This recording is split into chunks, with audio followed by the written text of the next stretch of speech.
The following broadcast is intended for mature audiences. These are real people sharing very real, deeply personal experiences. This content may be considered triggering for others and for those who are sharing. The chat room is a privilege intended for discussions and sharing. You are not being asked to agree, but you are being asked to stay civil and refrain from personal attacks. Listener discretion is advised.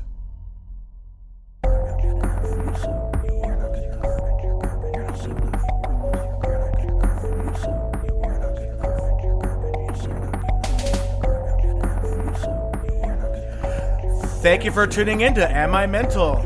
Yeah, a mostly weekly podcast where real people share stories about how mental health impacts life and life impacts mental health. I'm your host, E. And with us tonight is a guest co-host, Bexy. Hi, everybody. Jay is out due to long COVID. She's having a hard time staying awake, so hopefully Jay gets better soon. C, I didn't see a message from C. I just hope that she's okay. But yeah, that's where we are. So last week we talked about the power of family, and unfortunately the guest last week slept through the alarms. And you know what? It happens. We get it. It happens. I fell asleep. I slept through alarms to start an episode. So, I mean, come on. But tonight we have Favor. Go ahead and say hi. Oh, hi. All right, so why don't you tell us a little bit about yourself, and let's get going on this. Like what? I mean, what do you want? Age, weight, height? Well, no, we don't need like a full bio or anything, but I mean, I'm a single mom. I work from home. I got a pretty decent career, and I don't know. That's about it. Recently, for the first time, moved out of California to Mars. Basically, it's like the devil's abyss here. For anyone that's wondering, there's only two places near California that we really consider the devil's abyss. Outside of California, it would be either Arizona or Nevada. Arizona. Yep. But the most bizarre thing is, like, my family has a cabin like an hour and 20 minutes away where it looks like Mount Shasta, and it snows, and they've got elk walking through these roads and like ringtail cats. I thought those were South American. I didn't even know those were in the United States. Is that like near like a Flagstaff or something? Because I know it snows there. Well, I'm in North Phoenix, so this was going. Yes, it is, because you headed north.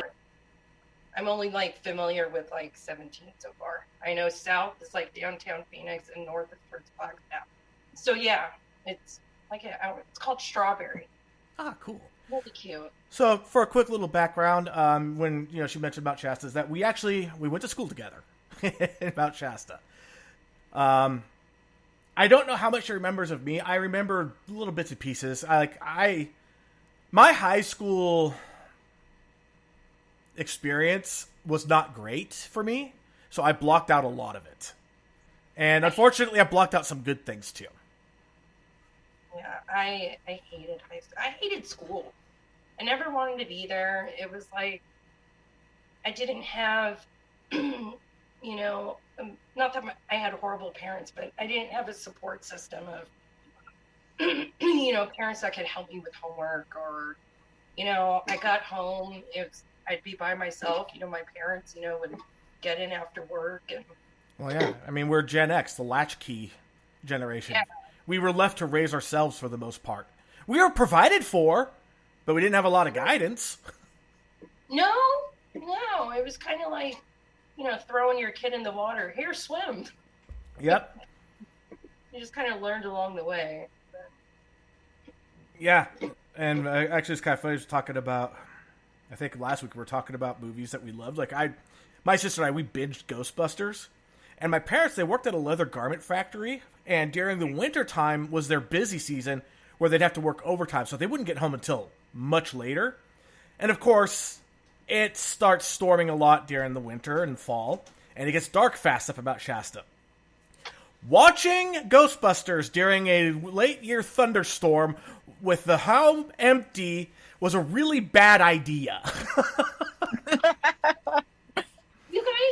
your family they weren't Lotus Leather, were they? Yes. Oh my God! Really? Yeah, That's I crazy. used to help out there. I used to empty out the garbage, pack up the leather scraps, water the plants. I know. I mean, look at me. I'm all excited. Oh, Lotus Leather. Like, there were so many leather places in it. Right. I used to fish Kids Creek right next to the building because that's where I went after schools. I went to my parents' work, and my sister and I, we'd like play hide and seek through the building, and yeah. Yeah, wasn't it on that little? I don't remember what was the road. It was South Old kind of Stage. fly off? Yeah, it was like South Old Stage Road, and I can't remember what that side road was. Yeah. Yeah, it was in that wedge, and every once in a while they'd have llamas in the field, so gave us something else to play with when we were there. I mean, I spent, God, half of my life in Mount Shasta. Probably I spent a good chunk, like most of that time. If I wasn't at school, I was at Lotus Leathers, except when I was at home once I got old enough to stay home alone. Yeah. I want to say my mom. I only know of them because of my mom was really. We had horses when I was young. I want to say it's. Yeah, I know of it through my mom.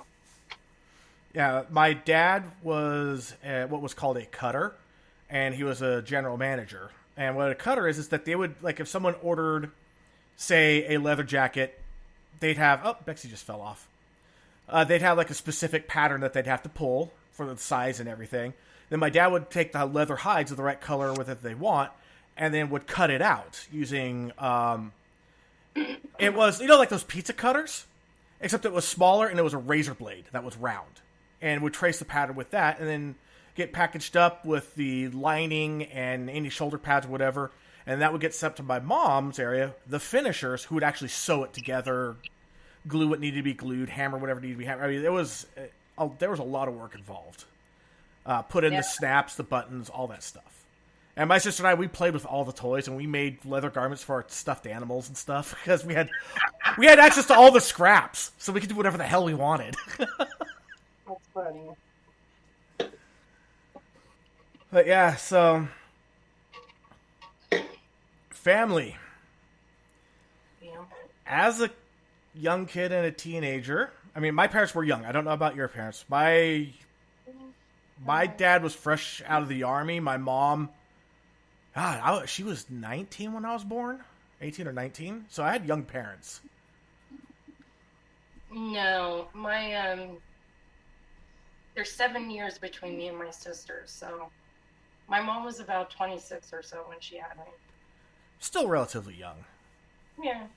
I mean, I had a kid at 41, so. Oh my God. Well, God, I couldn't do it. I mean, I love babies, and thank God I can't get pregnant anymore, but I'm sure I would have had at least another one by now. But, no, I have a 28-year-old and a 14-year-old. That's insane. That's like plenty. I'm good. Yeah, no, let's see. Trying to figure out how old the oldest actually is. It's like I was sat there one day. I was like, "Wait a minute, I don't know." I fathered 4 and I raised 4, but they're not all 4 the same. So I actually have credit for 5 kids right now. Oh, so you have 4, because you and Summer had 1 or 2, right? Summer had 1 before me, but I thought you guys were together like for a long time. We were together. Well, so her freshman year, it was her freshman year, she got pregnant with someone else. Her son was 13 months old when we started hanging out. And then, of course, when we got married, he was a few years old. We were engaged. We were together for like 3-4 years before we got married. Like our whole, from marriage to divorce, dating to divorce was a little over 10 years. Wow. And we had 1 kid together. But I also got someone pregnant while I was with them, and I'm now talking to that person again, and I'm talking to my daughter again. So yeah, that's nice. No, 2 was enough for me. They're expensive. And with my youngest, it was just like childcare, man. God. Yeah, so my oldest is 26. He'll be 27 in November, followed by 25, 21, 7, and will be 5 in August.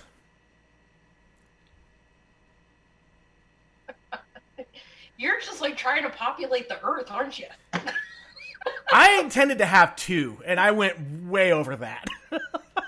You're like, oh, Turns out I have more in common with my dad's side of the family than my mom's. My dad has 9 brothers and sisters. Jesus Christ, what are you guys, Mormon? Catholic!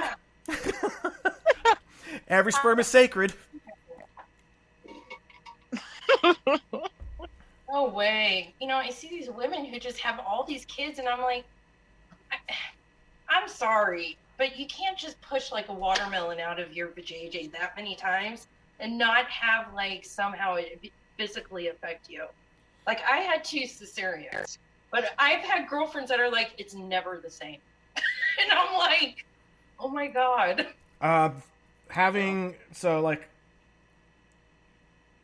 My current wife didn't have any kids before me, and I could say after pushing one out, it's definitely different. I don't know. And so I see these people who have had all these kids, and I'm like, oh my God, it's got to be like they could probably fit a clown car up there. I mean, like, you think like you'd be walking and just be like, oh, there goes my uterus again. I don't know. I'm good. Like, hey, Favor, what'd you drop back there? Oh, God damn it, my uterus fell out again. Sorry. All those damn kids. Oh my God. So my grandmother on my dad's side, who had 10 kids, now she was like 5 foot nothing, never hit 100 pounds a day in her life except probably when pregnant, not a single stretch mark on her after 10 kids. Oh my God. Now, Wow. Now, like in the genes, because like I even got stretch marks as a teenager. It's like my boobs just like sprouted into balloons, and like I got stretch marks. So I mean, it's got to be something in the genes and skin elasticity. Yeah, I don't get it because like so I like single mothers. I'm just gonna say that now. That's kind of like that has always been my thing. I don't know why. I think it's because it started in high school with that. But every one of them had stretch marks, and a lot of women are like told me like, "Oh God, I have stretch marks." They're ugly. I'm like, "Are you kidding me? Those are tiger stripes." I know, I've read all that, but I mean... But I said that before I even saw it posted anywhere. Like, MySpace, the internet didn't really exist in Mount Shasta at the time. So, like... I did have a tummy tuck, like, after my youngest. She was, like, 9 months old, because one of the drawbacks of having a C-section is that muscle that they cut through, like, is never the same. Right. Like, you always have, like, this little roll that never goes away. So I was really thin and hot for, like, a good 10 years until the last several, early menopause and just not giving a shit. And COVID, work from home. Sitting on my ass all day, working from home. Yeah, not the COVID-20. It was more like the COVID-50. So and I just think, well... You remember me in high school, right? Yeah, hang on, my cat's acting funny. I was gonna say I graduated. I was 5'11", 155 pounds. I'm now 6'1", 250 pounds. I've gained 95 pounds, and it's just all sitting on my ass work weight. Oh, well, I noticed it about. Oh, you can't. Damn it, my filter's blocking. 4 years ago. I got my Buddha belly. I noticed what I always did wasn't maintaining anymore, and because I had gastric bypass in 2007, got pregnant a week later. Oh, I know. Being pregnant with a bypass is probably like one of the most nightmarish combinations I could think of. And I was really good for like 10 years, and then I started having early menopause symptoms, like hot flashes, and I dealt with it for years, but it's been like the last 4 years and a combination of my ass sitting at home, and frankly, I just don't give a shit. I'm okay being chubby, and you know what? If someone doesn't like it, they can fuck off. And I'm still a lot better looking when I'm put together. I still clean up well, and you know, I'm not looking for anyone. I'm cool with my cat, my kid, and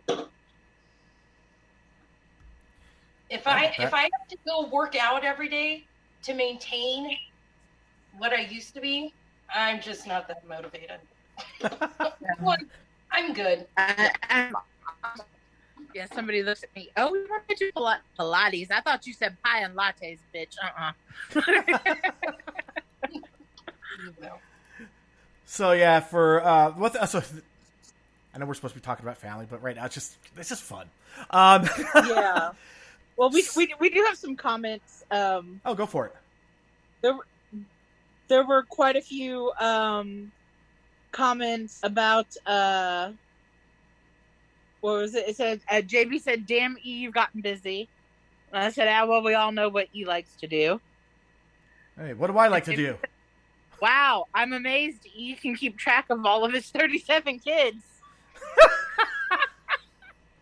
I adopt kids too. Like seriously, like not actually literally adopt. It's just that there's a lot of younger people out there that I'm like, you know what? I'm just gonna adopt you. You know, we have this close connection. I'm just gonna adopt you. Sarah said, it used to be almost the same as my rent to send my little one to daycare 4 days a week. Ouch. I know. That's why I was like, no more. When you were talking about childbirth, Sarah said, yeah, those are the things that they don't tell you.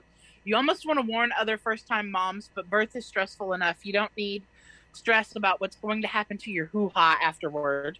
And your hips. Yes. I can only imagine. JB says, when it comes to family, I'm really glad to have what I have. My mother passed away in 2012, and my father passed away from ALS back in April. So I hope anyone who sees this understand that you only get one set of parents, and you never know when they're going to be gone. So please, coming from someone that wishes he could have had more time with both his parents, please cherish the moments you have with your parents, because they won't be there forever. Divine, I'm lucky my mom is nice. My dad is nice. We never have had to go to church. We live in a good middle class life, and they support the direction I want to go, or the direction in life I want to go. Okay, now if you have parents that are supporting you and your decisions, that's everything. That's a lot amazing. Of ways. That is amazing. Speaking from someone who never really got that, that's absolutely amazing.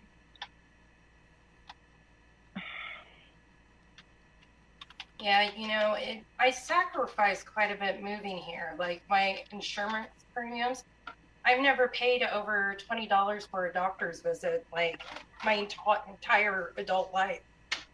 So since I moved from California, I had to get a PPO. Oh my God, like it used to be like $58 a check for like all my healthcare, like medical, dental, vision, all of it. Now it's like $187 a paycheck. And I have a $500 deductible and a 30% copay. That's still better than what a lot of people get. It is. That's the advantage of working for a medical system.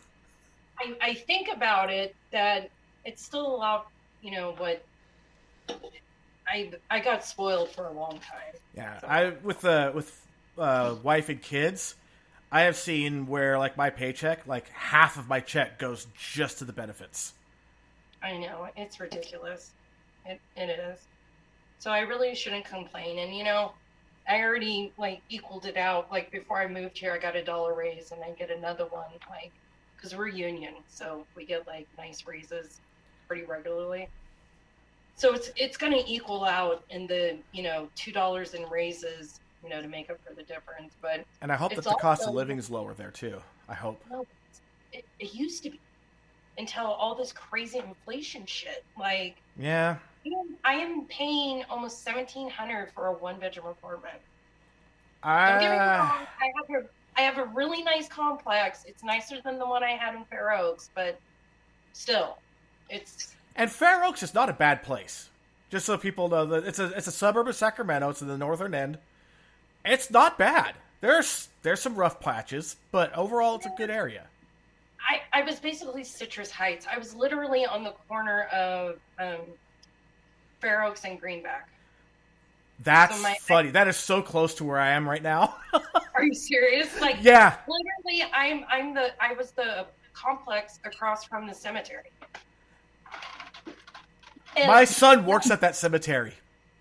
oh my gosh, that was really Yes. My address was Fair Oaks, but it was Citrus Heights. Yeah. Yeah. Like you're pretty close. Like I'm where. Do you know where Rocky 7440 is?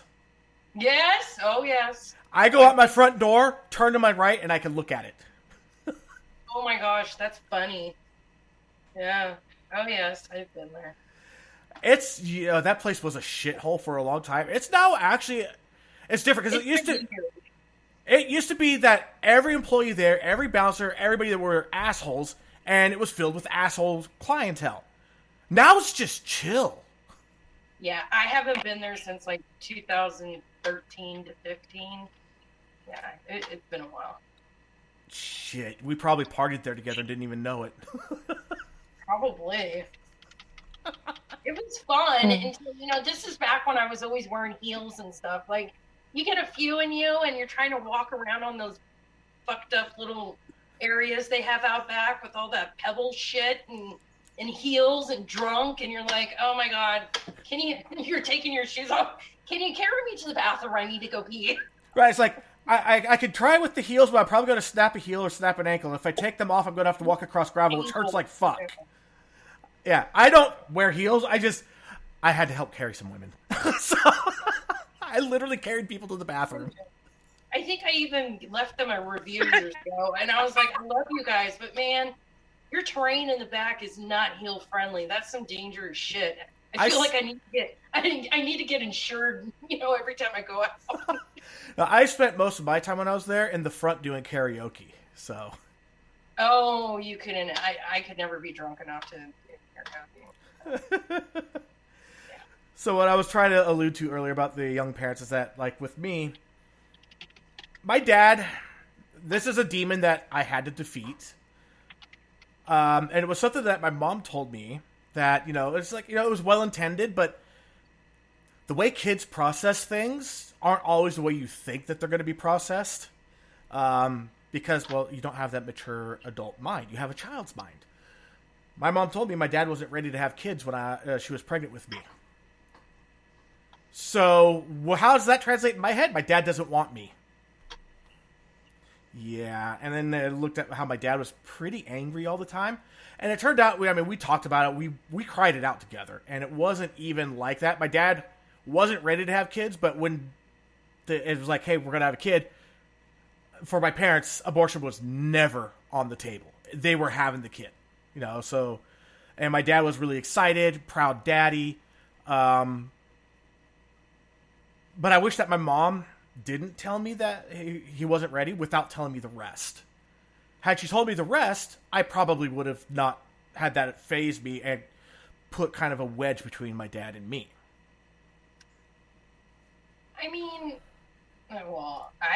I was the teenager that wouldn't even babysit my parents' friends' kids for money. I was like, no, I'm good. I'll work at Burger King. Yeah, it's either work at Round Table or work at Burger King, because that was about all the jobs that were going on. I think that's got to be like an age-appropriate conversation, because, as a kid, yeah, you would take it as, oh, great, I wasn't wanted. But when you become an adult and you're like, oh, shit, we're pregnant, we didn't plan on this. Oh, but you're still happy it happened. Yeah. Me and my daughter have had this conversation. She's all, I was a mistake. And I went, well, not a mistake. You were a oops. Yeah. We didn't plan on it, but we were still happy it happened. You're a happy little accident. Kind of like Bob Ross always says. Well, like, when we get together for family games, like my sister and me, because my parents planned my sister. I was the accident. So, like, we play Balderdash, and you're supposed to sign your name on the cards when you turn them in, like the little slips of paper. So I always put, like, the mistake, oops, unwanted, should have been aborted, stuff like that. My sister's, like, the planned one, the wanted one. And my parents were like, God damn it, you two, knock it off. But I will say that, between having, my oldest getting pregnant at 16 and my second at 30, it was completely different because I wanted an abortion, and her father at the time, well, first of all, let me add, all my family's Jehovah's Witnesses. So abortion wasn't an option. I was like the little wild child. My sister. I was going to say, Jehovah's Witness, even happy birthday's not an option. Yeah. So like, we were, I'm not a Jehovah's Witness. All my family is, and they're very accepting of me. They don't push it or bother it. I think they've had so many years to deal with my shenanigans and bullshit. They're just like, whatever. We love you. It's okay. But we love you. She's the devil's child. I was really resentful. Like, I felt like I was forced to have this baby and married at 16, because literally, like, within a couple days after I told them I was pregnant, they went and got us married. Like, I didn't have a choice in any of it. And, I had all these plans, I was talking to recruiters. I wanted to go into the Air Force, and no, not to fly planes. I just, it was the only branch in the military you could wear makeup. So I was like, I'm fucking there. I don't care. have me cleaning toilets. I don't care. Get me the fuck out of Mount Shasta. Like, I was that kid. Like, I wanted to graduate, get the fuck out of there, and like travel, go to college. So when I got Meanwhile, I wanted to stay there my whole life. Yeah, that didn't happen. No. Like, it was always nice to go home and visit, but then after being there a couple days, and like, I liked going and visiting my mom, and I'd see friends and stuff, and I'm one of those that I don't want to drive down a road and like have to see 3 people I know. Like, I want to be able to like drive down the road, and like, I liked when I came to Sacramento, the like I can never say this word. Anonymity. Anonymity. Yes. Oh God, it's like Worcestershire. What? I like that. Wash your Dogshire. The what? The Worcestershire sauce. The what? Are you having a stroke? God damn it! You know what I'm talking about. I'd be like driving somewhere. People are like, oh, I saw you driving there. Oh, no. I'm like, dude, like, just small town life wasn't for me. I didn't want big cities either. Sacramento was perfect for me. It was like perfect city. Still had the rivers, the trees, and drive a little bit to the east. You have the mountains. Drive a little bit to the west. You have the ocean. Exactly, right? It's a nice. Except that now, with lately, it's just getting more and more humid. Really? So, yeah, it's like, well, Sacramento, like everyone thinks, oh, the Sacramento River. Well, that's one of the 2 rivers here. We have the Sacramento River to one side. We have the American River on the other. We're wedged between 2 rivers. It's like, you don't want to be down river from the homeless camps, because like every year it was like they were finding like fecal, it was like, yeah. It's cesspool. Do not go in the American River with a cut or a wound or anything. You will pay dearly. With some funky shit and in the hospital. Well, it's also like, the Siskiyou Lake campgrounds, like every year there was a sewage leak. I know, and again, guess what? The lake's contaminated right now. I'm like, this never changes. It never. Like, I remember being a little kid and hearing about the sewage leaks there, and it's like it's been 40 years. Can you guys not figure it out? I want to say it was a couple of years ago, but it was probably more like 5 or 6. But you remember the water tank, like, was all contaminated in Siskiyou? Yeah. Yeah. Did you hear that the aquifer? If you go towards you go past the lake and you're heading towards North Fork, and there's like where the Twin Arrows is, the little camp area. No, I don't know. So you go on Old Stage Road, and then it's where Lotus Leather was. You take the right and you stick on that road. Yeah. And then you go over the dam, and then you take a sharp right turn. If you actually pull over right around there, there's a river, and there's signs: Mount Shasta City water supply, do not contaminate. A few years ago, the water was contaminated with E. coli.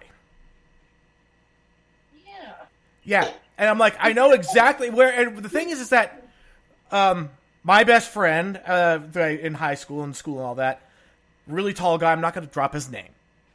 He was nicknamed Daddy Longlegs. Anyway, his dad was on city council for years. He kept saying, we need to do something about the aquifer. It is so outdated. It is so bad. Eventually, something's going to happen. We're all going to get sick. Well, and then all of a sudden E. coli broke out. And then what I found really interesting was the week before 4th of July, they lifted the boiling water order and said, oh, the water's fine now. Yes. The week after the 4th of July, oh, E. coli's back. I'm like, yeah, you guys fucking lied during the 4th of July. I'm sorry. You lied. That's crazy. Oh, God, that's another thing dealing with here. Hard water. It's a nightmare. I have never lived with hard water. I don't ever want to live with hard water. Oh, God. I never have. I know that in Reading, your toilets, if you're not cleaning them almost daily, they turn black within a couple weeks. It's like anything that the water touches, it leaves like spots. So I have like these granite countertops, and like even if you wipe it down with like a sponge, like it leaves like these marks. Anything that's glass, like clear lids or glasses, you have to dry them immediately because it leaves spots everywhere. Like nothing suds up. Like you've got to use like a shit ton of like dish soap or like things to stay all. Yeah. Oh, laundry. Oh my God. Yeah, and right now Sarah just said mental health feels like a septic system a lot. If functioning well, it's a healthy environment which recycles the bad stuff into more useful fodder. If not, then the bad shit leaks out everywhere, wrecks the lawn, and just ruins everything. And right now, my mental health is a backed up septic system. So yeah, I get that. Yeah, I take 2 a day to try and keep the blues away. And as I was talking to Favor earlier, it's like the last couple of weeks, my messages I've been sending out to people on Facebook, if I know you, my messages are well intended. That's just default. That's who I am. If I know you, I want to say nice things. If I don't know you, depending on how you approach me, I'm going to fire it right back at you, whatever it is. If you're nice to me, I'm nice to you. If you're a dick to me, I'm a dick right back if I don't know you. Well, lately, some of my messages have not been coming across right. And I'm just like, what am I doing wrong? You got put in messenger jail? No, I know why I got sent to messenger jail, and I don't want to talk about it. But yes, you can actually be put into jail on Facebook Messenger. Yeah. So, what happened is like, it happened with Favor. Favor was feeling really, good, and she's a hopeless romantic. She openly admits it, right? Yeah. Super happy about. Oh. Yeah, she's happy about the whole thing that Ben Affleck and Jennifer Lopez, they got married. And they're together. It's a 20-year thing, long term, they're married.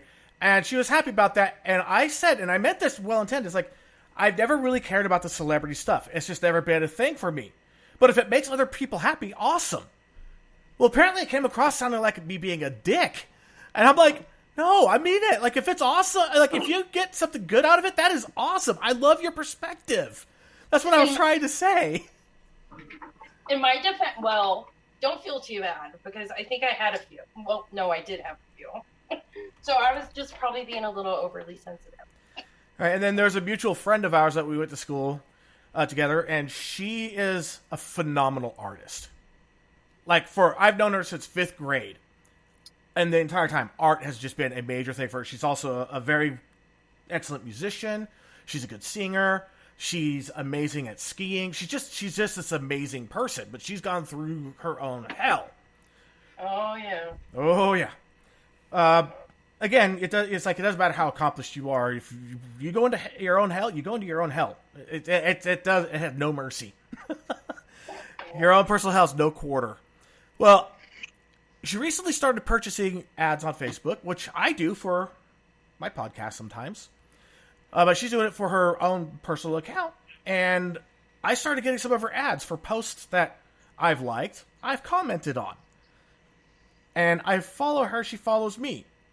So my thing was, I was trying to learn, I was like, I don't think that Facebook's wisely using your money because I'm not your target audience. I'm already there. Advertisements are supposed to draw in new clients. So me seeing your ads is Facebook fucking up. And it came across wrong. She thought I was being rude about her doing advertising. I'm like, no. So like, I'm sorry. If you message me, anybody on this podcast, if you message me and I message back, it is well intended. Especially if you're contacting me through my mental stuff, it is absolutely well intended. But as the whole thing of if the whole world seems to have a problem, it's probably you with the problem. Well, the whole world seems to be taking me wrong. What am I doing wrong? I don't. Like I said, I don't think it's you. Like, I've gotten really shitty with people over text, and they're like, "Whoa, I didn't mean it like that." I'm like, "Oh, sorry." Okay, so I can take it as that was just you misunderstanding, and that's great. You can't tell in messages and text. It's not like talking on the phone right now, where you can tell if someone's being a dick or a smartass, or it's just. Like I said, Eric, you need to use more emojis. You just name dropped me. Oh, sorry. Betsy, you didn't do it. Yeah, she's off. She probably needs to take care of herself. Her Hashimoto's has been really bad. I was actually surprised to see her pop on another week here as a guest co-host. And bye, JB. Bye, Devern. I saw you leave a little bit earlier. The chat's actually pretty happening right now, but they're really talking to each other more than anything. Oh, crap. It happens. Like, our chat room, it's a tight-knit community, but it's also very open and welcoming to anybody new that jumps in. You're like, what was that? I can't see anything that I can't see chats. Or what am I doing? Well, no, we don't want our guests to see the chat. We like to read it to you. Oh. That way, when we're reading, that way it's not like you're just all of a sudden responding out of the blue, because some people listen to our podcast after the fact, or they listen to it on like Apple Podcasts, Google Podcasts, Spotify, iHeartRadio, stuff like that, so they don't get the chat. So if we were just like, oh yeah, Oz, I get that. Get what? What was Oz saying? That's why we read the chats out and then have people respond. Gotcha. So, like, if you decide to, listen in and tune in more on when we're live, jump onto the webpage. I send out a link, and join the chat. When you see the new episode pop up, it's live. You jump in, click on the MIDI player, and the chat shows up. And if you have a free account through Spreaker, you get to chat too. And they don't steal your information, which is why I chose Spreaker. And it's just the same link all the time. I send a link to the main page. There's episode-specific links that generate when we go live, but when I'm sending out messages to people that we're going live, I'm sending it to the general page, because I don't have that link until we actually start. But at that point, we started. So. Oh, okay. And also saying live is where it's at with a smiley face. Oh, okay, so what's going on is like, Kat keeps hearing favor and not figuring out that was actually your name. She's wondering if we were talking about a favor. No, that would be me. Yeah, My parents were hippies, I swear. I don't know. They just gave me a kind of a long story, but... All right, so Oz was just asking, we have a go live notification. How do we get on that list? Well, it's not really a notification or a list. It's just that if I see that you're active on Facebook when I'm active, when we're about to go live, I start sending out messages to people. Now, if you download the Spreaker app and you favorite us, you will get notified when we go live. But I still recommend for everybody, set an alarm. That's the best way. Because then if you want to make sure you give yourself some time before you show up for us going live, alarm goes off. I have a half hour before they go live. Let me just wrap this up and go take care of a couple things, and then I'm ready to listen. Whereas with the app, it's like, boom, they're live. whatever you're doing right now, they're live. So yeah, I definitely recommend the alarm. And yes, I also do send out a notification on our Discord. So if you join our Discord, I send an at everyone about 40 minutes before we go live that we're about to go live. Well, 20 minutes.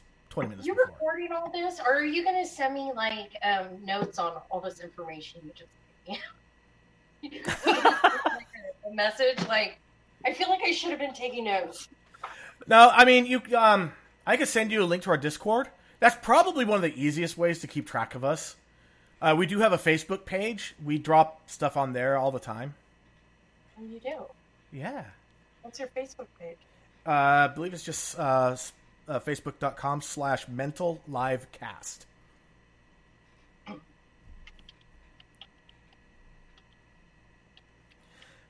And Oz said my ADD requires me to have something like 18 alarms on my phone. Yeah, I get that. I have a few regular alarms myself, including, hey, podcast. My podcast, you'd think I'd remember. No. Sometimes I'm like, oh shit, the alarm, I gotta go. She muted herself, and I have been talking, and nobody has been listening. You were on mute. I was muted. She had herself muted. I didn't hear anything. It's okay. I self-muted because Adam came in the room and was talking to me, and I forgot to unmute myself. I have Hashimoto brain. I'm sorry, guys. That's all right. And then Oz was saying about Reading comments and stuff. Yeah, and Oz said that's your actual name. That's awesome that your name's actually Favor. Oh god, I know. It's, I've kind of gotten over it, like having to repeat this has been like my go-to over the phone for years, because they say, what's your name, Favor? I either get an awkward silence or, excuse me, Favor? Like, they do all this weird stuff. So I go, Favor, like, can you do me a favor? That usually gets it the first time, but I still get the favor. Yes, like, can you do me a favor? F-A-B as in Victor, O-R. Foxtrot, Alpha, Victor, Oscar, Romeo. That's in Frank. A, B as in Victor, O-R. Yeah, no.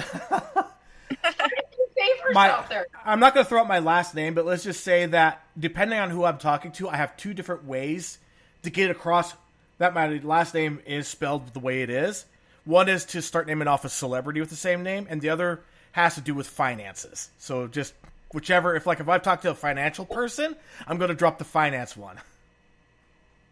So what's with the mystery on like your name and stuff? Okay, so the Mr. E. People off. No, you don't want to I don't know. Explain this to me. I would like to maintain some level of anonymity. I still can't say that. That's all right. I'd like to, but I mean, my name has been dropped a bunch of times. If people listen up, they know where I live. They know where I've lived. They can track me down if they really want to, but I don't want to make it any easier than I have to. Yeah. And also, if you ever saw that, I actually did sign one thing once as Mr. E, in the parentheses, mystery. It's because my old boss from Apple, he used to call me that, Mr. E, and then it just became Mystery. And that was just my nickname on the campus on his team. I thought it was hilarious. I was like, dude, no one's ever called me that before. I love it. Yeah, and I've always the people who think they're clever. Oh, favor. Can you do me a favor? I'm like, seriously? Seriously? Yeah, it's like, you know what? I've never heard that before. Oh my gosh. So original. Yeah, you got to really try to do something a little bit different. Like, there's one guy that I used to work with. His name was Robert. But he went by the name Ertie, or just Ert. Because Rob was always used and Ert was always dropped off. So he just picked up what was dropped off. I was like, okay, see, now that's clever. I always said as a kid I was going to change my name. And, when I'm old enough, I'm going to change my name. And then as an adult, I'm like, well, shit, what would I change it to? And it's like, I have no clue. It's kind of stuck. Always wanted to change my name when I was. I also have a very, very common first and middle name, and I swear every girl parent in my town, I had 6 other girls in classes with me with the same name as me. Yikes. It was, yeah, there were too many Rebecca Lynn's in my small town. I don't care that everybody knows my real name. It was always the despair of, going to Great America and Disneyland. Like, you never found the pencils or the little keychains or anything with my name on it. No. Pretty disappointed as a kid, but... Oh, and the teasing. My God. The, relentless teasing I went through in grade school. Constantly. I think it made me mean. I got so tired of getting picked on that I just kind of, I went from being quiet to just not taking any shit. I think the first fight I got into was 6th grade. I just got tired of it. Damn. I don't think I was one of those. No. It's I did tease a few people, and I look back on it now, I was like, God, I kind of was a dick to these people. I shouldn't have done that, and I've since apologized. As a matter of fact, struck up a good friendship with one of them. Yeah. Well, there's other things I think about that, nowadays would never happen. I put up with some serious sexual harassment. I developed pretty quickly. I was, wearing probably, a 34C, by the 6th grade. And, there's these certain guys, through junior high and high school that I still think about them, and I run across them on, Facebook and stuff, and I'm like, I wonder if your wives know, what a piece of shit douchebag you were and how terrible you were. I remember, them, and I'm not going to drop names, but, you would know the names. Just grabbing, your crotch and your boobs, and... That is ridiculous. Crap, and it's that would never happen nowadays. Ever. At all. I'm glad it won't happen nowadays. It just sucks that you had to deal with it. I would never do that. That is just so fucking rude. It just got old, and it's not it was kind of just they just dealt with it. It was no big thing, So do you still have sensitivity towards that now, with someone that you're actually with, if they grab? No, and I don't mind, ass grabbing and stuff like that, but it's different when you're dating someone or you're in a relationship, but, I was Well, it's with some people, they get so traumatized by it that even in a relationship, they still can't handle it. That's what I was kind of trying to probe. No, I just look back on it, and I think, if I found out someone was doing that to my kid, I would not only, beat that kid's ass myself, but I would, it just doesn't happen nowadays. But then it's went to a total extreme where I've heard of kids in kindergarten, kiss a little girl next to them, and it's oh, sexual harassment, and it's there's not this happy medium at all. It just, I don't know. I did not enjoy school. I don't have good school experiences, and in junior high, I remember getting really bullied by some girls, and walking home, and them, threatened to kick my ass the whole way home, and then, I tell my parents, and then my parents went to, the principal, Mr. Poole, and then, they go to the kids' parents, and then they hate I remember Mr. Poole.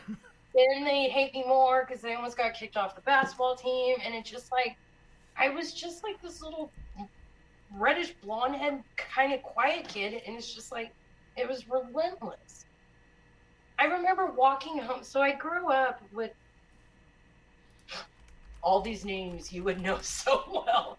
So I grew up across the street across this one well-known guy who was actually a grade above me. And he had a good friend that was a grade above him, and they always used to walk home from school together. And, I'd be in the 6th grade, and they're and, I have big boobs. And I remember them walking behind me and saying, "Oh, Faber, why don't you come sit on my face?" And just being a kid and what the fuck are they talking about? Right. I was huh? You want to smell my butthole? What? No. And it's like, I do have hang-ups with these people I've seen over the years, and it's just like, you're a piece of shit. Just like, I hope you've changed, and I hope you've reflected on yourself being such a douchebag. Like, I don't know. It's just... Yeah, so, like, I had a lot of tormentors. I was pretty picked on and pretty bullied throughout school. And there's only one out of all of them that I will never forgive. I don't know that they could do or say anything to get me to forgive them. But a lot of them, it's since water under the bridge. You know, I've had long conversations with some of them where it's like, you know, that whole popular group. I kind of feel sorry for them because a lot of them, they had to lose who they were in order to be part of that popular group. And they blocked out a lot of stuff. And I've had long conversations with multiple people. And some are like, I don't know if I was one of the ones that picked on you.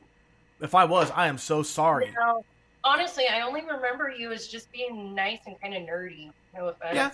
Just tall, skinny, nerdy. Yeah, that was me. Look at me, I'm white and nerdy. I think you know, from being bullied and harassed and that shit, like, it made school for me miserable. Same. So when I got to my freshman year at high school, regular high school, I hated it. It's like, I didn't like the popular crowd because they were just douchey and pathetic. And it's like... Yeah, the popular crowd at that school for our time period, it was the people that went out and bonfire partied and got rip-roaring drunk every weekend. And I was like, that is just not my scene. And then they would pressure people to pick on other people. And I had some of those people come to me and like, look, like something changed with you your sophomore year. And I could tell you exactly what it was. I stopped giving a shit. But they're like, I couldn't pick on you because you were living a life I wish I could. You were being true to yourself, and I couldn't, and I was jealous. I remember being, I wasn't in high school for long. You know, the main high school where we grew up. Yeah. I got into some trouble, and I just, like, didn't want to go back. And I refused to go back, and... It's like I wasn't bad enough to get put into continuation, and I was like, well, fuck it, I ain't going back. And like, I refused to go back, and my parents were just like, oh my God, what are we going to do with her? And had the truancy officer coming, and I'm like, I don't care. You will not force me to go back to that high school. I hate it. I hate the people there. Like, I just, and aside from like one or two staff members, the staff was enabling. And a lot of it is I was so lost in some of my classes, and I didn't have, the help at home. There's a lot more resources nowadays, but right. But I will say, positive shout out to Bob and Donna McNames. Those two were always awesome. He was or Mr. Huggins. I like Mr. Huggins too. Mr. Huggins, he was so awesome. Yeah, like I said, there was a few that were really awesome. But a lot of them, they kind of enabled it. Another one that was really good was Coach Blevins. He treated everybody as awesome. I was maybe, if 6 months, like, in regular high school, when I just, between the bullying, the bullshit, and I just basically couldn't handle, I didn't like, most of the, anyone who was there. I was friends with I fit in great at Jefferson. Pretty much. What's funny is that Jefferson was the school that's like all the problem children got sent to, but the staff was so caring of everybody. So nice. They really brought the best out of us. It's like, you know what? It's like we weren't bad kids. We were just in a bad school in a bad situation. We used to have smoke breaks. I didn't smoke. I didn't smoke. Everyone going out there for smoke breaks, and we're like 15 and 16. I was like, oh my God. Yeah, I just looked at it and went, what the fuck? That's not my thing. Yeah, I got pregnant, but before that, I was going to weed continuation, and it was so much better. It was I had more one-on-one help. They- things made sense better. They and treated us as young adults, not children. Yeah, and I still wanted to graduate from high school. It's just I didn't want to deal with that high school. And then, my parents were like, well, what about weed high school? And I was like, hell no, because, I ran around there for like a minute with some girlfriends, and I was just like, I don't want high school, like, period, It's like, if you grew up in Mount Shasta, your perspective was Mount Shasta was the prestigious good high school. Weed was where the gangsters went. Dunsmuir's where the losers went. Yeah, Dunsmuir's the losers, and McLeod was the rednecks. Yeah, and I remember when I got pregnant, because I ran around in weed for probably like 8 months. But see, that's why you got pregnant. You went to weed. That 8 months of my life, there was so much stuff that went on, and I've regretted, and pretty some traumatizing shit. Worse than the bullying and stuff. But I remember when I got pregnant, my mom was like, "Is it black or Mexican?" I'm Mexican. No offense to anyone, but that's how it was there. Mount Shasta was like Shasta was the white city that had token. You had some Japanese, you had some black, you had some Mexican, it was mostly Italian. And weed it was diverse. I'll just put it that way. You had the Laotians there, the black people there. You had everybody there. Everybody was in weed. And but you gotta think. Look back at our high school. I mean, I can name one black kid that was in our grade. I remember Xavier. Oh, okay. I was thinking Derek. Derek, I love Derek. I know. I'm trying to find him on Facebook. Oh God, I would love to catch up with Derek. He was just a so nice. Cool ass kid. But there were like two. We had like maybe 2 Asians? I think that we had like 4 or 5 Asians across the entire 4-grade span of high school. Mm-hmm. We had, well, I mean, there was Lalo. There were a couple of Hispanics, but yeah, I mean, it was predominantly everybody knew Lalo. You know that he passed away, right? Yeah. Did you know that he was literally born the day before me in the same hospital up in Oregon? No. Yeah. How would I... No, it was weird that we were born one day apart. And we were born in the same hospital out of town.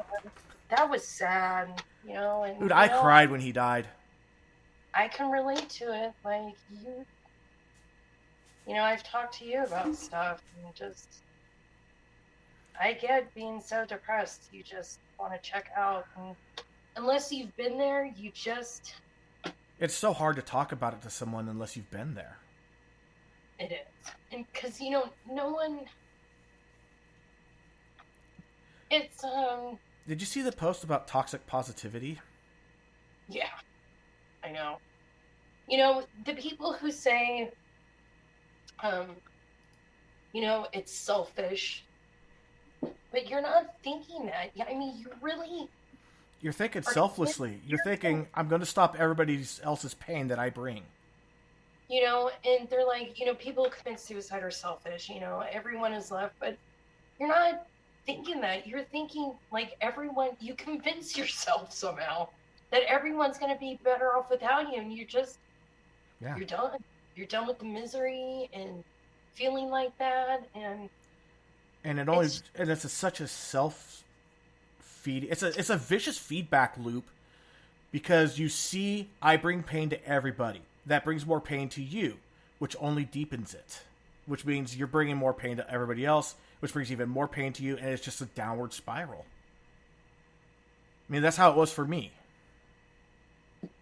And I still find myself sometimes going down that spiral, but I've gotten to the point now, it's like, I can recognize it and typically nope, out of it. Yeah. Typically. I probably haven't went to therapy as much as I should over the years.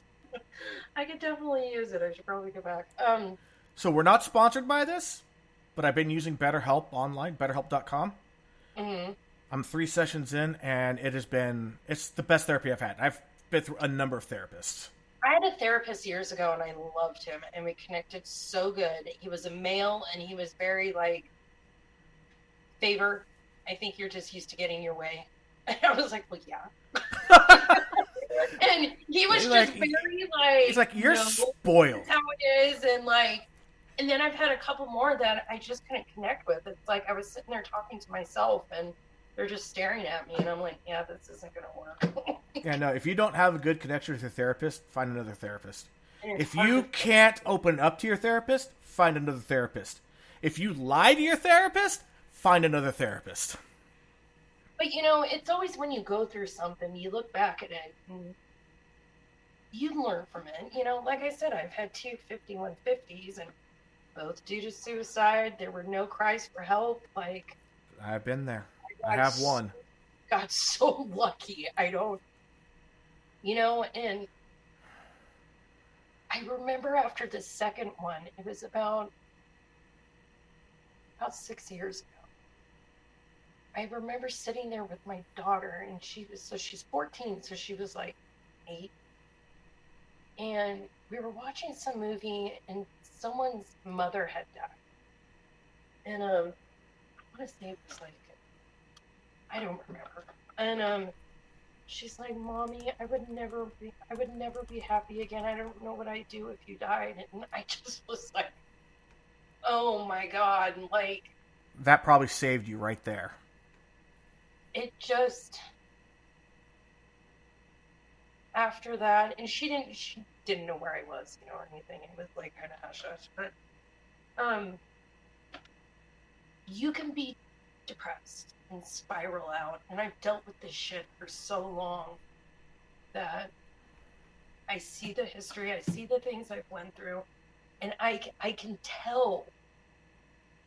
Like, I'll see warning signs, like, I'm getting, like, too down, and I kind of, like, I talk myself kind of down from it, in a way. I still get depressed. I still get really down, but... Same. And I probably think about suicide entirely too much, but I remember asking someone once, you never think about suicide? And they're like, no, and that was just so weird to me, and then I realized how weird I must be that I think about it so much. I mean... I don't know if I told you this. My first time I felt suicidal, I was in 2nd grade. Oh, I know. I've talked to my mom, you know, some years ago, and, well, it was probably several years ago. I told her, well, Mom, I remember trying to overdose on fluoride pills when I was, like, 8, 7. I know we still lived in the Bay Area, and we didn't move up north till 85, and so it's always been there. I've always been depressed. And my mom, you know, people always talk about how I was just such a grumpy kid. And you know, people would tell my parents, something's wrong with her. Like, you need to, like, she has a hormone imbalance or something. My mom would be like, what are people talking about? She's all, no one talked about that back then, you know? Right. And I was I had friends, not a lot, and it's how I am now. Like, I don't have a big circle of people, and I don't want it. Like, I just like having a couple people in my life and my family. I'm good with that. No, I digress. I got off track there. Oh, so anyways, yeah, symptoms were there as a kid, but you know, it's not talked about as much as it is now. And even now, sometimes it doesn't feel like it's talked about enough. You know, in my family now, like, they're almost kind of overbearing with it, but I know it comes from a good place, and it doesn't bother me. Like, so I'm usually okay for like a week or so if my daughter's not here, but anything more than that, I start to get like kind of down being by myself. I'm fine when my daughter's here. It's when I'm alone with my own brain and too much time, then my brain just starts spinning about everything, anything, and what could possibly happen, like the craziest stuff. And they tried to say that idle hands are the devil's playground. I think the idle mind is even worse. Yeah. So since my daughter's been gone for the summer, my sisters were like, no, come work in my house. I stayed at my other sister's house, but after about a week and a half, I was feeling like a homeless kid because So I've been home for about a week now, and they text me, "How you doing? How you feeling?" I'm like, "I'm fine. I'm doing okay." And they're like, "We worry about you," and I'm like, "You guys can text me. I will let you know how I'm doing." Like, and I'm well aware if I start getting too lonely, I have no problem packing up my shit and going to my mom's. I'm like, I'm I self-aware. still. I've been through this shit for so long that I know if I'm heading to a unhealthy mental frame of mind. So it's really easy to tell with me, once you know me. When I'm in a bad state of mind, I don't engage a lot with the people I know. And I engage with people that I know are going to draw out the nasty in me. Yeah, like I'm And lately, if you look at my Facebook posts, the history, I'm barely talking to people I know. I'm spending my time in groups where the groups are designed to be hostile. And I go in there. And yeah, it's not good. I know it's not good. I cut everyone off. I won't be on social media. I won't call anyone. Like even when I was in Sacramento, me and my mom talked about every other day, and if she didn't hear from me a couple days, she'd be like, "Are you okay?" And I'm like, I'd reply and I'd just be like, "Oh, I'm fine." But she always knew if I wasn't calling her, something was up. I totally cut myself off from like everyone. Yeah. The I'm fine should have that little silent dot in the middle. Yeah. Oz said, I call it being an emotional masochist. That's actually a good way of putting it. Mm.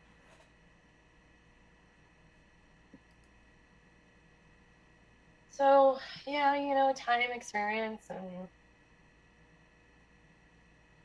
and I went through a lot of shitty relationships, and I was so lonely years ago, and it took me quite a few years to like be okay being by myself and alone without like going nuts and not knowing what to do with myself. Like I said, I'm good for about a week, and I've grown to like enjoy my alone time. And I've been okay so far. It's been like a week and a half, but Well, I'm always a message or a call away.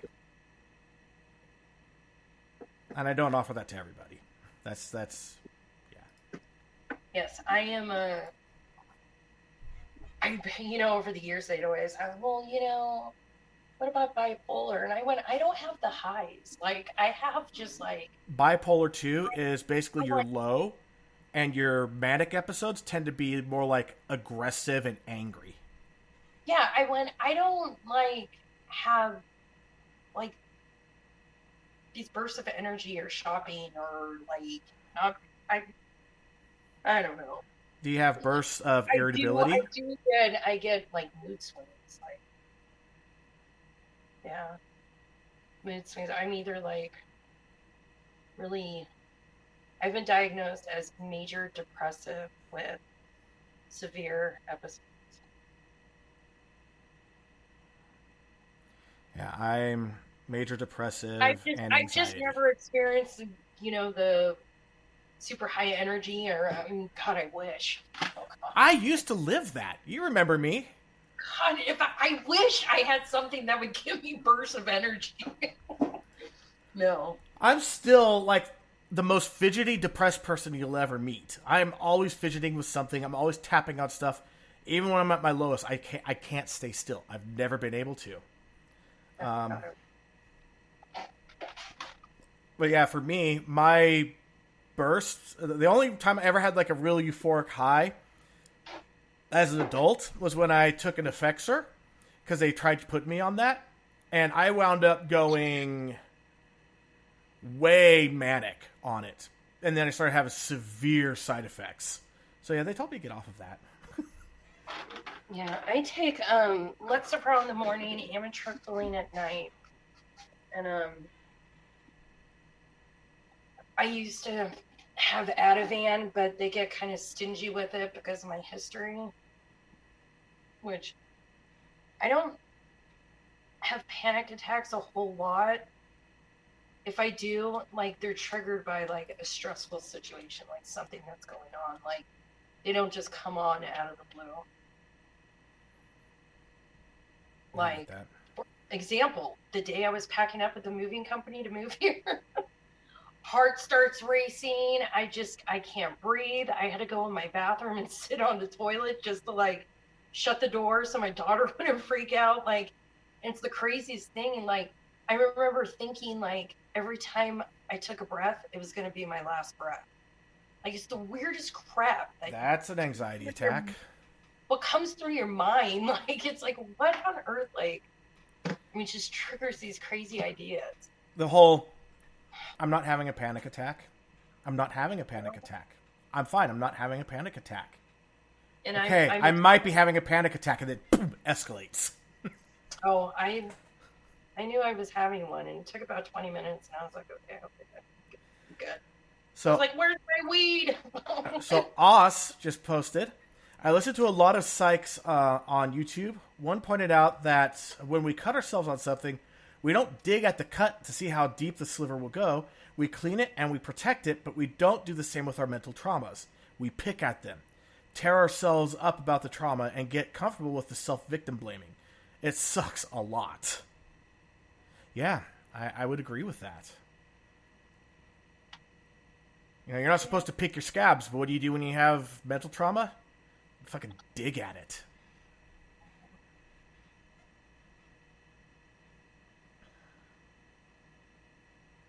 Damn. I did notice I was doing a lot better when I was smoking weed. I haven't smoked weed since I moved here. No offense to anyone who's anti-weed, but I loved my vape then. I gave up smoking. Like, when I was together with my ex-wife, I got really into weed. And then after we divorced, I had a really bad panic attack on it. Like, it was starting to trigger panic attacks, so I quit. I am now doing edibles. And I like edibles. I had an experience with edibles, and I was tripping balls, man. Yeah, you got to be careful with them. I love anything that tastes like lemon. And this was like about 6 years ago. Like, I put myself in rehab because I was going through a bad divorce. My heart was broken, and I was drinking like a crazy amount. So I put myself in rehab. It was great. I go in there, and I seen all these people that were like so much more worse. Like, I wasn't having DTs and stuff. I was just like, why am I drinking this much? And like, I came out learning things like people who shoot up would like take lemon to dissolve the rocks and like, or mix it with whiskey, and like people who had entire like lives, careers destroyed, lost all their kids. I'm like, okay, I'm doing good. This was a nice vacation, the yoga. Reality check, I think I'm all right. I need to blow up my big girl pants. Yeah, so 2006, I wound up going to the no longer existing Sacramento County 5150 tank. And when I was sitting there, I had people coming up to me, and they were talking, like, holy shit, what you see on TV level of crazy.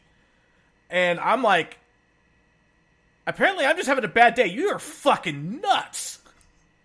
Oh, I know. And that's a scary thing. It's like when you're in there and you're just depressed and like fucking depressed and just, you tried to kill yourself, but you're around these people like who are talking to themselves and arguing with themselves. And you're like, are absolutely convinced that there are lizard people living under the crust of the earth. Then I was told the real crazies were upstairs, and I was like, oh shit, I'll never do this again. Just get me out.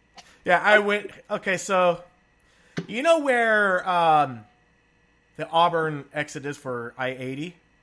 Yeah. And were you? So was I.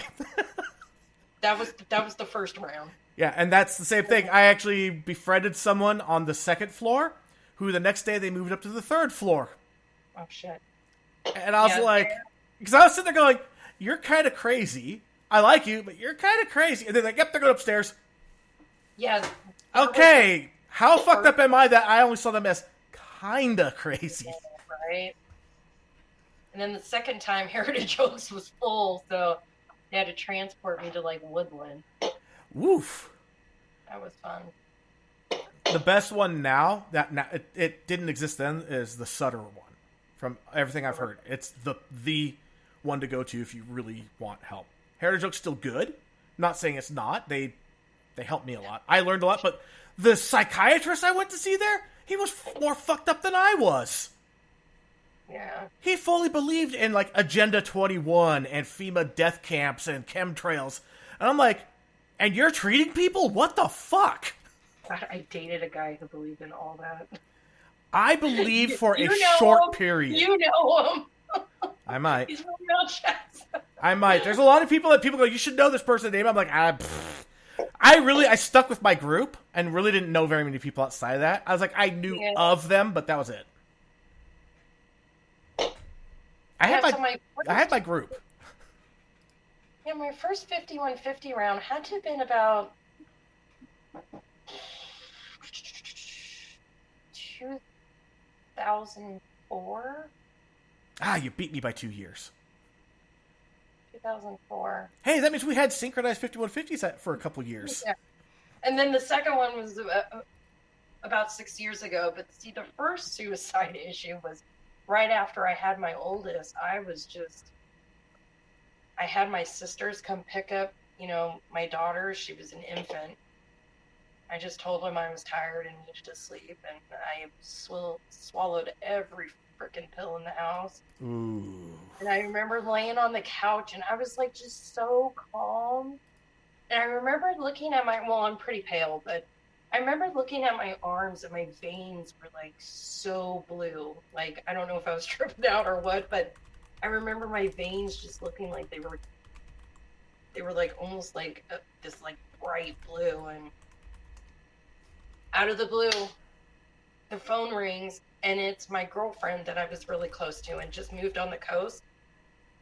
And she could tell something was wrong, and I was kind of slurring my words and stuff, and like she got off the phone with me and she happened to move and take a Mount Shasta phone book, and she knew where my mom worked.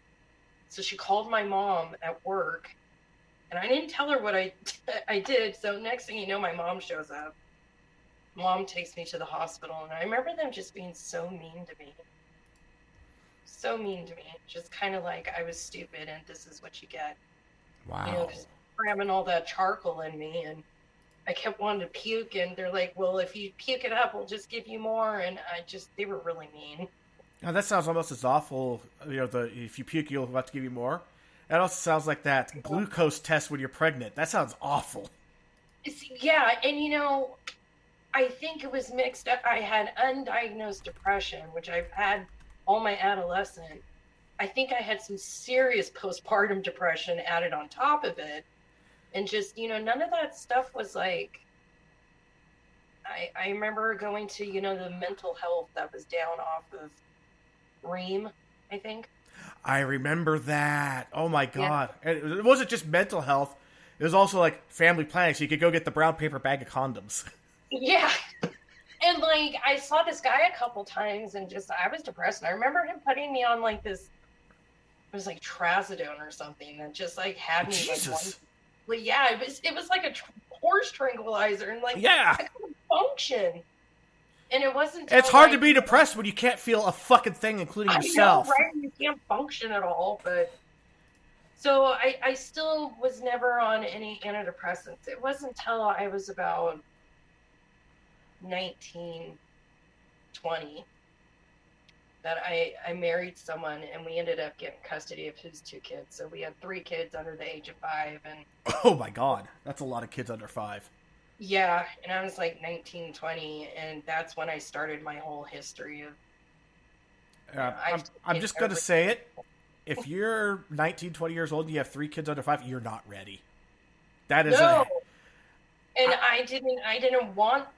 He only had, visitation at the time, but, we'd get him here and there, but his son ended up with like a black eye from his ex's boyfriend. Ooh, oh hell no.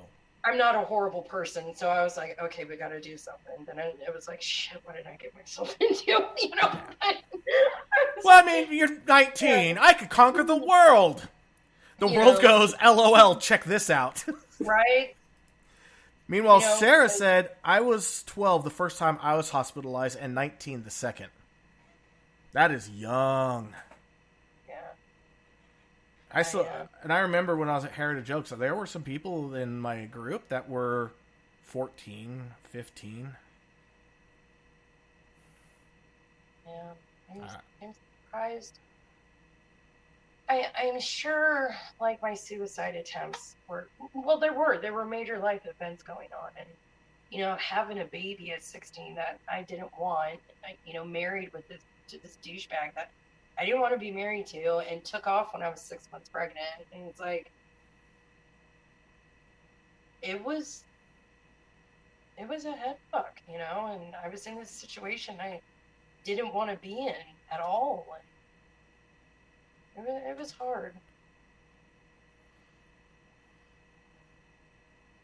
Yeah.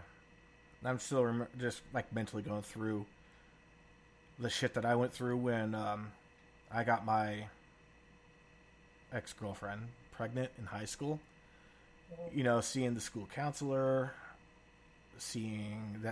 went to the same place off of Ream Avenue.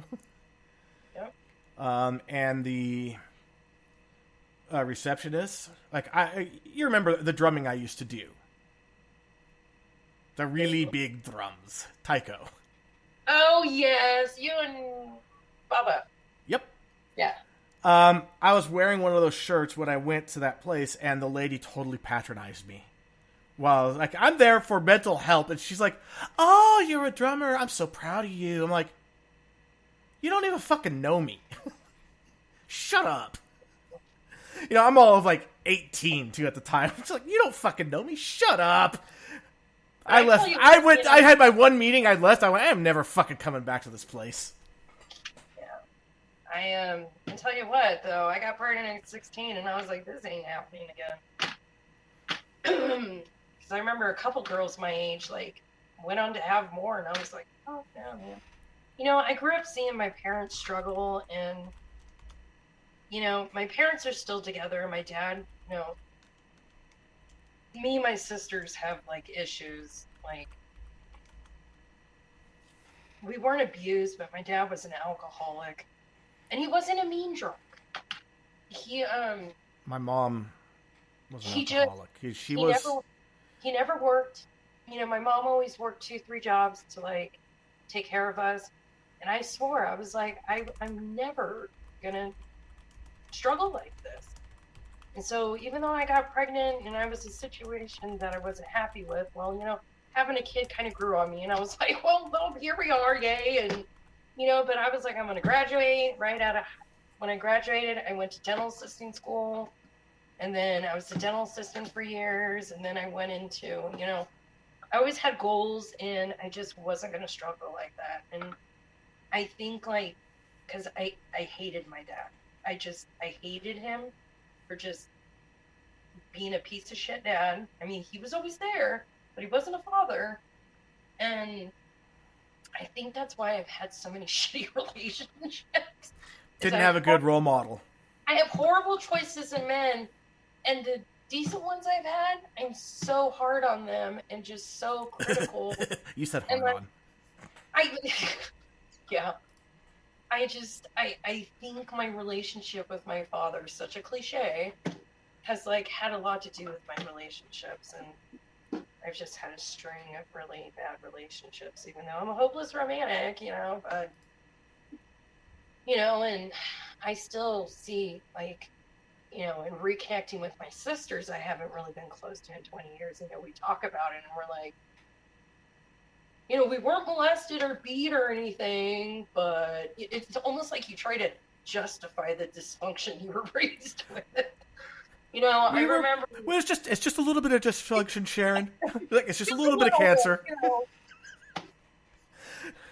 I remember being a kid, and him coming home drunk and threatening to kill himself, and my mom telling me to go hide his shotgun, and going in their bedroom closet and getting his rifle and the shotgun and putting it under my bed in my bedroom. And it was drama like that, and just. Yeah, then you go talk to your friends. Yeah, so you know when you have to get the shotgun from your dad's closet, hide it under your bed?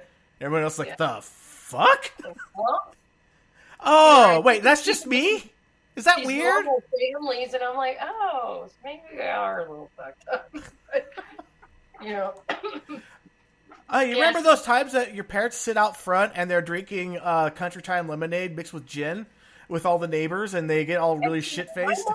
My mom isn't a drinker, and like she still don't drink, and my dad doesn't anymore because he's in such bad health. But it's like he's realized over the years, and my mom's saying, you know, your daughters have no relationship with you because of how they grew up around you, and you were a shit father. Like they see me take care of everything, and you were just kind of like along for the ride, and like your daughters will not take care of you if I die, like especially Favor. You better hope you don't end up with Favor. And he knows, you know, that we can't stand him, and it's like living here, like he treats my mom like shit, and it's just so disgusting. So even sober, he's still not a great guy. No, he's not. Very like, demanding. He's been spoiled, and you see, that's the thing with like my mom when she was drinking. She was a very sad, depressed drunk.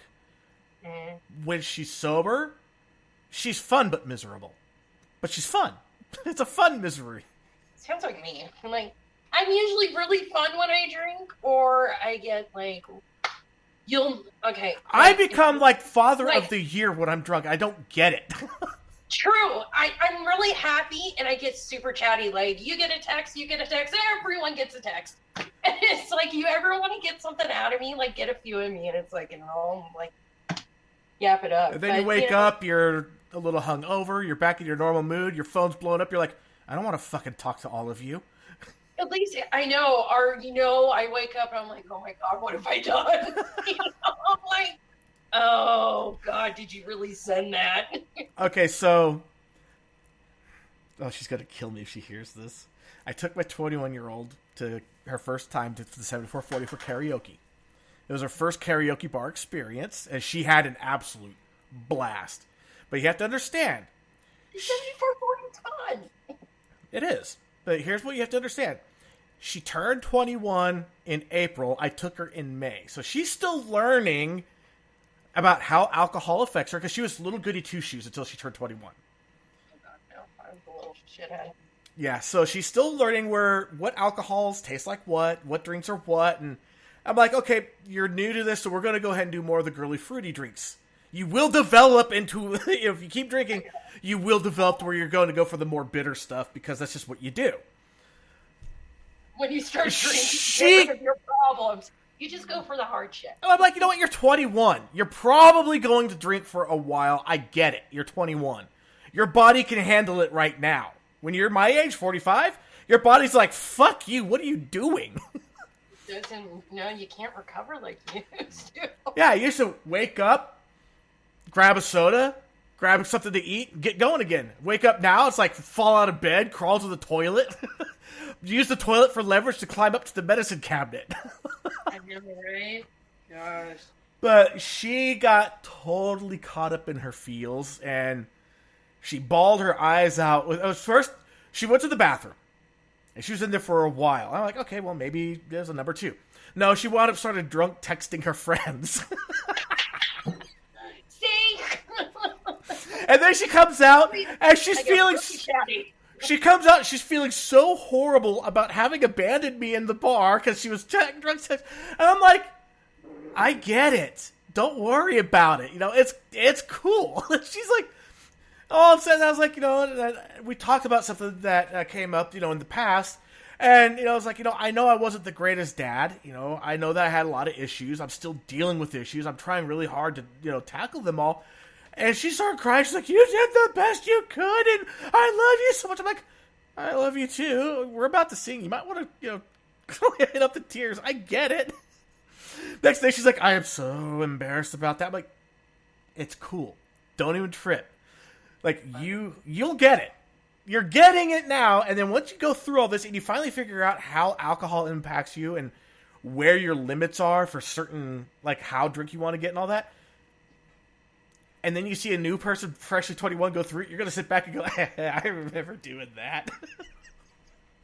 You're like, have fun. I'll just watch and observe. And Sarah was saying, about the whole, we didn't talk about it. It's that get over it culture. We put ourselves down and belittle what we're feeling to shame ourselves into not whining about it. Yeah. Yeah.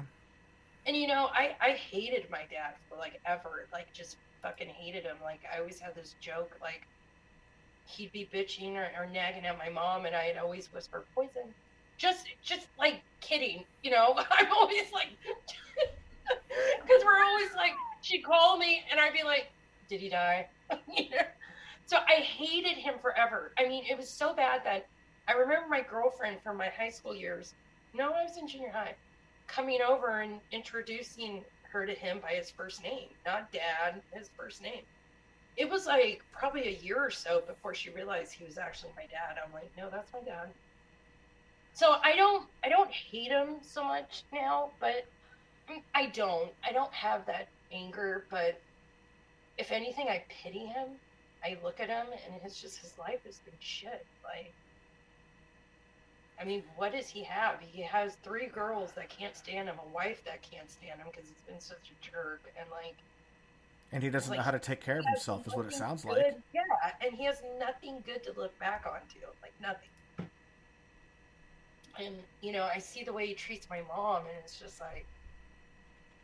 I told my mom, I'm like, how do you not drink? I went, being around him, makes me want, have to drink. I want to go drink. She's like, I just go to my room and ignore him. I'm like, it just befuddles me that, she's just put up with him, for years, just because she's a Christian, and, that was her husband. I'm like, fuck that, and... I was very much of the mindset that I was going to get married once and never get married again, and that I would die married. Don't we all have that mindset? But and then the divorce happened, and I learned that divorce doesn't have to be bad. It doesn't. Me and my youngest daughter, it wasn't bad. We were really, I've been married before, so a couple times, but anyways. Yeah, I'm a hopeless romantic. It's I love you, marry me, okay. Doesn't work out that great. But note to self, don't propose to favor in jest. She might take you seriously. I know, right? I'm pretty close to Elizabeth Taylor. But a friend of mine, I haven't heard from him in a while. He hit me up yesterday on Facebook, and he was thinking about moving out here. And I'm like, dude, don't do it. I am only here for the family. That is it. Don't get me started on the weather or the non-beauty of it all. And the critters are shit of nightmares. It's things I didn't even know existed. Things that I probably would enjoy. And then I text him, it was 10 o'clock the other night. I messaged him on Facebook with a screenshot. I'm like, dude, it's almost 10 o'clock and it's 101 still. That reminded me of living in the eastern part of San Diego. A little suburb called El Cajon, and it lived up to its name, the drawer or the box. It was surrounded by hills. It was only 15 miles from the ocean. The ocean would be 70 to 75. In El Cajon, it'd be 110 plus. Weird. And then, at night, when the fog would roll in, it'd hit the hills of La Mesa, go over El Cajon, and keep you in this dome that trapped the heat in. You would think being that close to the water wouldn't be so hot. San Diego is weird. Their weather reports, they have to do it by microclimates. They have to give you the weather report for La Mesa, which is different than from El Cajon, which is different from San Diego, which is different from Lemon Grove, which is different from Jamul, which is different from Miramar, which is different from Mission Valley, which is, it's insane. It is absolutely insane. During the summertime, it's all pretty stable. But during the wintertime, you could go, I would leave El Cajon. I'd have to get out of the car, I'd go to my car, scrape the ice off the windshield, get in the car. It's 30 degrees outside. Drive down the 52, Go through. Oh god damn it! What's the name of that place? It's the Diamond of San Diego. It's just north of Mission Valley. It's one of the most beautiful places I've ever seen. The temperature climbs up to about 50, 60 degrees. Isn't it Diamond Springs? No, it's a Spanish name. I just can't remember the name off the top of my head. But then you go through that, and then I'd get up to Del Mar, which is where I worked, and it'd be back at 30 again. That's crazy. I saw it snow. I know, it's like... And I'm in San Diego County, I'm like, what the fuck? Like I said, it's like moving to Mars living here, and then an hour and 20 minutes away it snows, and they have elk and ringtail cats. You're like, what? It's weird. You see, if I ever left California to go to Arizona, I absolutely would be in Flagstaff. Yeah, I know. Trust me. And I have an uncle that moved. I have a cousin and an uncle that moved to Arizona, and they love it. I mean, he rides his bike out into the desert and takes pictures of sunrises and sunsets. He stays home during the hot part of the day. I know. And then there's those monsoons that came through. I always talk to my mom about getting a house and like moving north. But Dad's got to be on like a whole separate end or in the garage or something. Oh my god, I can't deal with that. All right, so I'm looking for the name of that place now. Tierra Santa.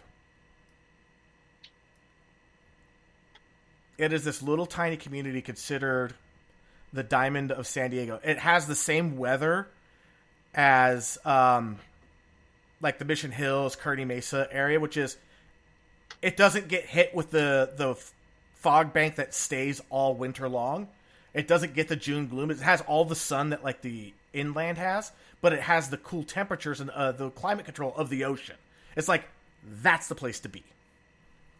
Of course, it's expensive as hell, and it's also right at the beginning of the Mission Trails park, which is amazing. I love Mission Trails. I had so much fun there. Yeah, I mean, there's cooler places to be here, but it's like, I didn't move here to be further away from my family. Like, I like this little distance right now. 17 miles isn't much, but I just feel like if I moved any further away, I'm kind of getting myself back into the same situation I was before. So, longest weekend trip I ever took. From San Diego to Sacramento and back. Left Friday night after work, went back home Sunday. Oh god, that's a lot. That is a lot of miles. I mean, what is that, like 8 hours, San Diego? 9 hours from Sacramento? I'm going to pull up the maps really fast. I know it took me to get here. It took me like 11 hours and 20 minutes, but I was hauling ass. I just wanted to hurry up and get it over with.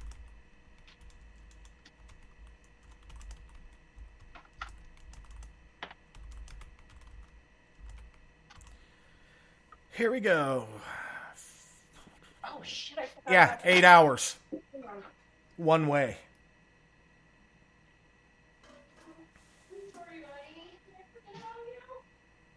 Forgot to feed the animals? What?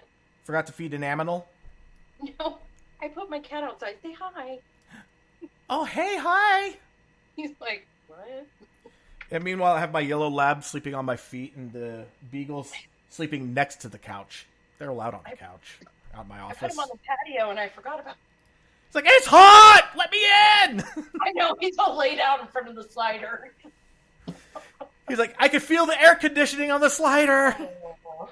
Okay, so you ready for this? With gas prices today, how much do you think it would cost to do a 526 miles one way? So 1,050 miles roughly round trip. Oh, I looked this up not so long ago on driving back to Sacramento and back, and I did a little gas estimator. Because like $250. The flights right now, it's an hour 25 minutes for $78 for one way. Yeah. It is actually cheaper to fly right now than it is to drive, depending on your vehicle. I'm glad I don't have to deal with gas much because, like, I don't drive a whole lot, so. I don't have a very far commute from where Austin said that he can help me. At least, he works at a company where it's purely work from home. He's trying to get me to go to them. I'm strongly considering it, but I like the job I have, and my commute's pretty short. I mean, I'm going from the Antelope exit to 80 to Northgate.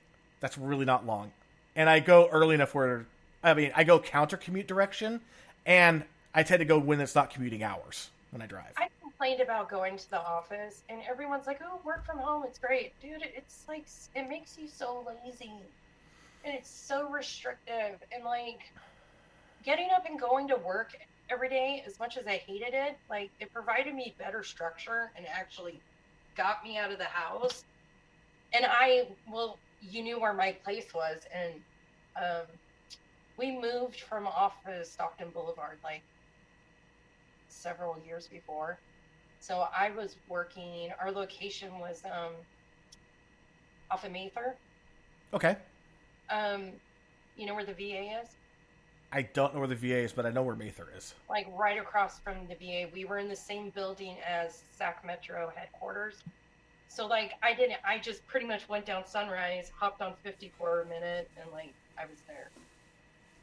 So I didn't have a huge commute as it was, but my biggest commute since I've been here was to go to Elk Grove.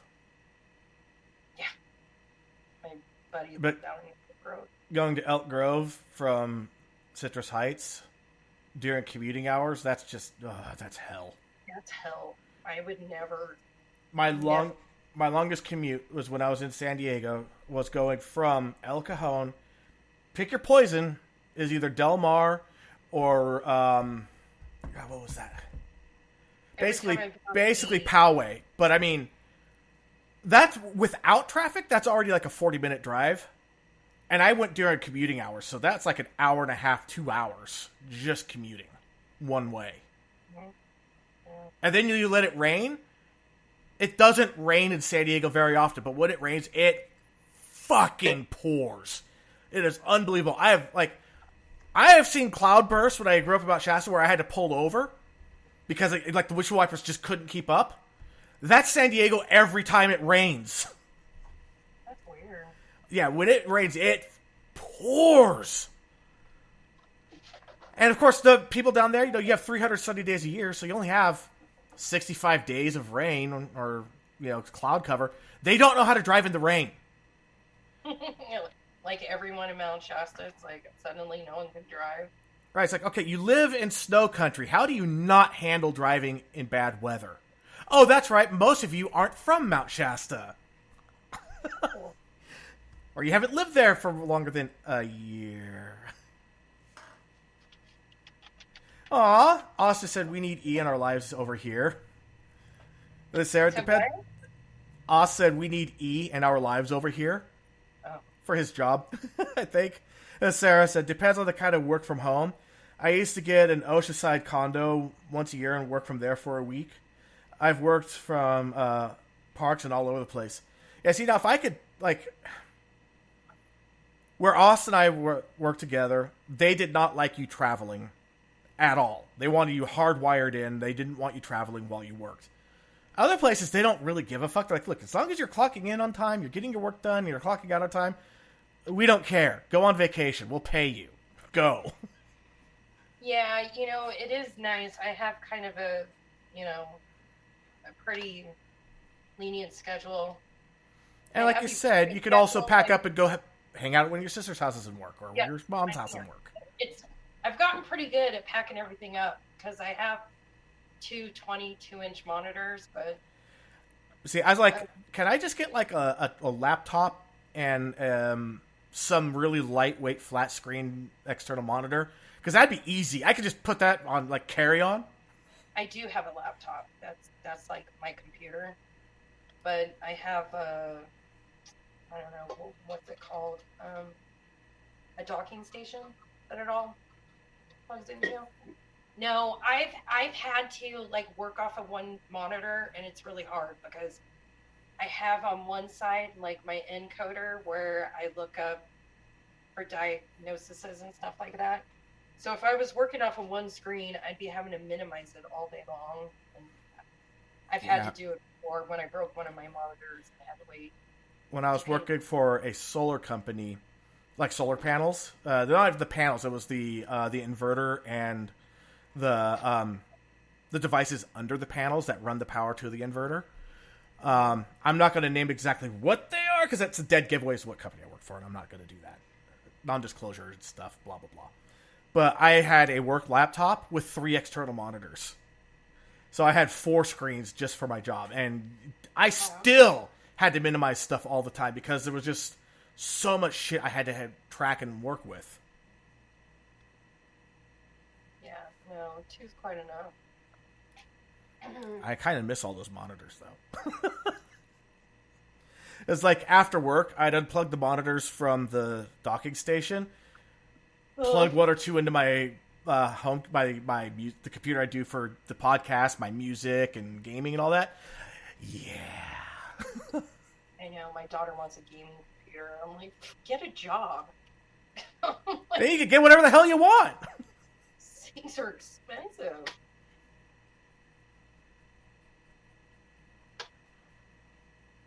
I'm really glad you came on to this. I'm glad that we just wound up striking up that conversation. Yeah, that was kind of, how did that even start? I'd have to go see if I could scroll to the beginning and find out. It was just... I'm sure it was me. Like I said, I got a little chatty when I've had a few. Let's see. Yeah, you were drunk. You had a little bit. And I'm just a chatty individual, you know, and we struck up a conversation. And at first you're like, our politics don't mesh. And my first thing I said is true. I believe that we both have the same goals in our hearts. Wasn't it about a post then? Yeah, I think you posted something. I was like, hey, you okay? Or something like that. Or were we talking about Sarah's? Let's see how this started. Let's see if I can find it. Wow. We chatted a lot that first day. You messaged me. I must have made a post about how, like, freaking Arizona's Mars, and you sent me about living in El Cajon.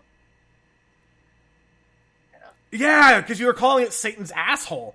And I was like, yeah, El Cajon hits 113, and then the fog, yeah, it's that Satan's asshole too. It's been an experience. It was great catching up with you, and actually, like, getting to finally know you. Yeah, I'd say I'm a little more pleasant. I don't, well... You still have an edge to you. Yeah, I've always been the feisty, don't take no shit, funny one. And those are my favorite people. Always have been. That's my people. I've gotten a lot softer in a few ways since I've gotten older. I poke my belly, it's softer! I don't know. Life is so short, you know? You start noticing people, like more people are dying around you, and... Yeah, like people you grew up with, and... It started quite a few years ago, but now it keeps getting worse. It's like, I'll listen to a song, and I'm like, oh, it came out like 10 years ago. It's like, nope. Oh, 22. I'm like, what? Like, God, I haven't heard this song in an age. That came out... I don't want to talk about it. Growing up in the 90s, I look at it, and I'm like, oh my God, it's like how I looked at, like, growing up, like, things in the 70s. Like, it's so archaic. Like... Right, it's like we are closer to the 2050s than we are to the 1990s, and that freaks me out. And it's scary, and it's just like I think about the average lifespan, and I'm like, and how fast everything's went by. I'm like, I don't have that much time left. It feels like I'm gonna blink, and it's like I'm gonna be 60. I had a therapist tell me the secret to making life feel longer, and it's absolutely true. The older you get, the more into routine you fall into. The more you fall into routine, the less likely you are to track time. And that's why years slip by so fast, is because it's so much routine. Break routine, and that forces you to be more cognizant of the time. And that extends the years in your mind. Yeah, I'm a creature of habit. Yeah, so am I. I swear, I went to sleep yesterday, and I was in my 20s, and now I'm in my 40s. I know. I think about stuff like, you know, I have a 28-year-old, and I think back on that, and I'm like, was that really almost 30 years ago? I mean, like, God. One of the women The weird thing is, I think about the last 30 years, and so much has happened. And okay, yeah, it was a long time ago, but the last like 10 years, really, really has like flown by. And so, if there's any teenagers listening to this, take heed. It will happen to you. It did. It's just kind of scary, you know. It's like my parents told me the same thing, and I laughed about it. I ain't laughing no more. Like, I had to buy a new power drill, and, you know, it wasn't holding a charge, and I was like, well, I never use it. And I'm like, oh, I've had it a couple of years. And I started thinking about it, and I'm like, I got it in 2015. That's a 7-year-old drill. Oh, 8 years ago, and I thought it was like a couple years ago. Yeah. You know, and I'm like, oh, jeez. You know, one of the first times I actually started feeling my age a little bit, someone I had a crush on in high school died of cancer just before our 25th high school reunion. And that hit me hard. I was like, I remember this person. I had a crush on them. We worked at Roundtable together. We were in the same grade. I had been in the same class with her so many times since like second grade on. And, you know, she was valedictorian when she graduated. Of course, I took an extra year. And then, you know, she got married, had some kids, and then got cancer. And we thought that she was going to pull through at least to make it to the reunion. And just weeks before the 25th reunion during 4th of July weekend, she passed away just before it. I'm pretty sure you know who I'm talking about. I don't want to drop the name. Not an L. Last name. You know, I'm going to send it to the Zoom chat. I don't know. I'm trying to think someone who was in our grade then.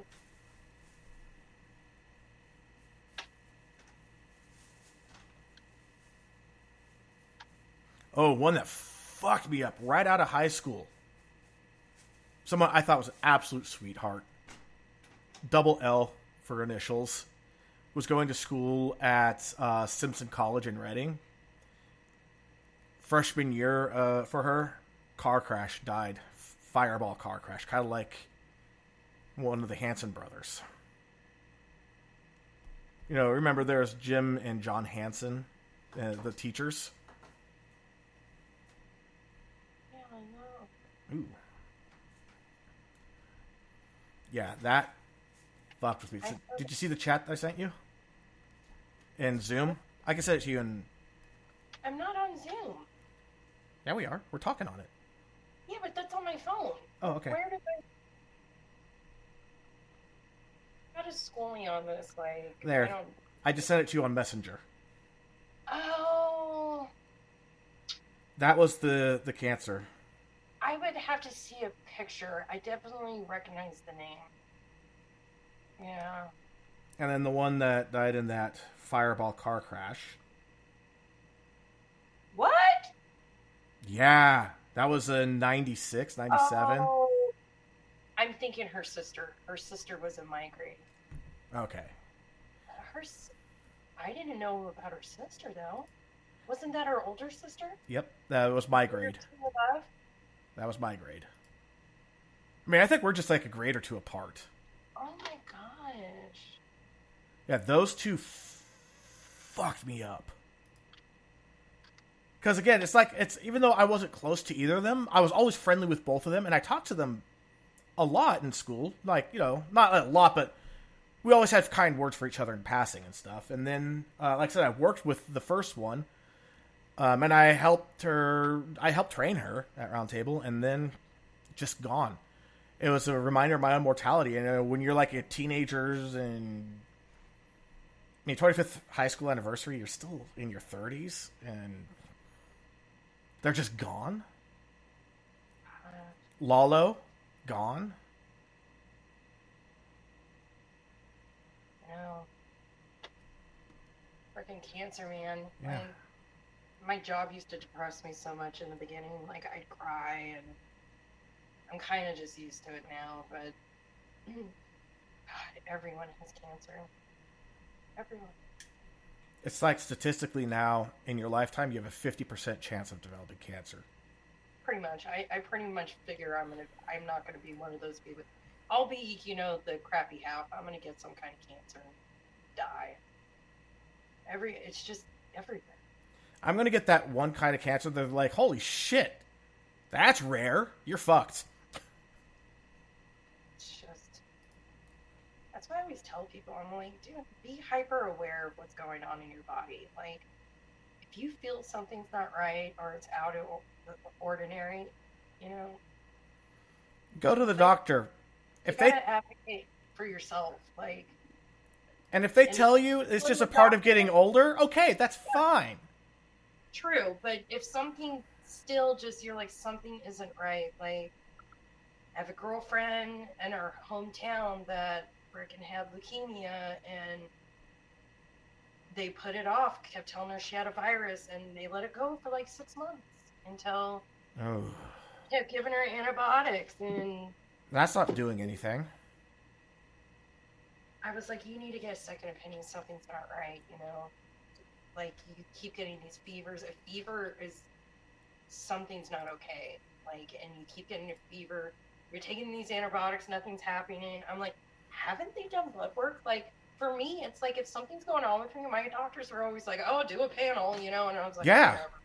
Every time it's like, I go in, I'm like, I have the slight sniffles. They're like, we're going to screen you for COVID. If it comes up negative, we're going to take a blood sample. Yeah, and she finally went and got a second opinion. She went to the emergency room one night in Reading, and they're like, yeah, you have acute myeloid leukemia.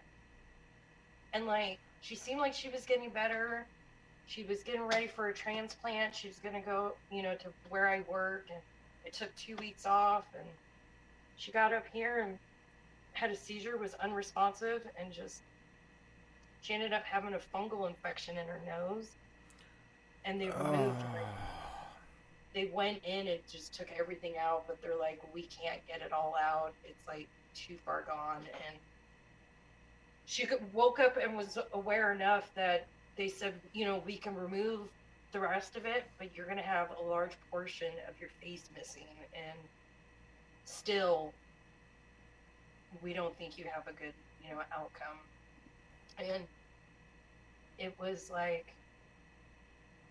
maybe 4 days after that, because she was unresponsive for like 5 days. I kept messaging her, did you get here? Did you get here yet? What's going on? And like, then I started seeing stuff on Facebook, and I'm like, what the hell? And yeah, and she woke up enough, because she was kind of in and out, and she was like, no, I'm done.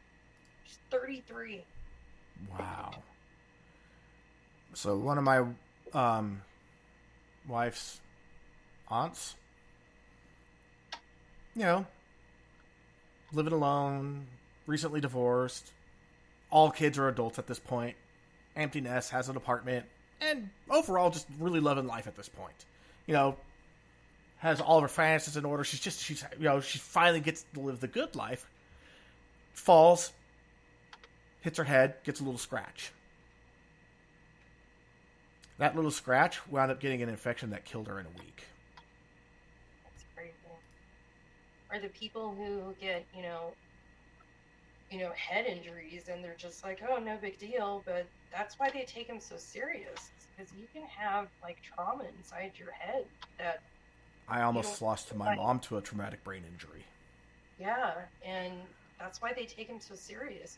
All those concussions and a fall on your head, and yeah.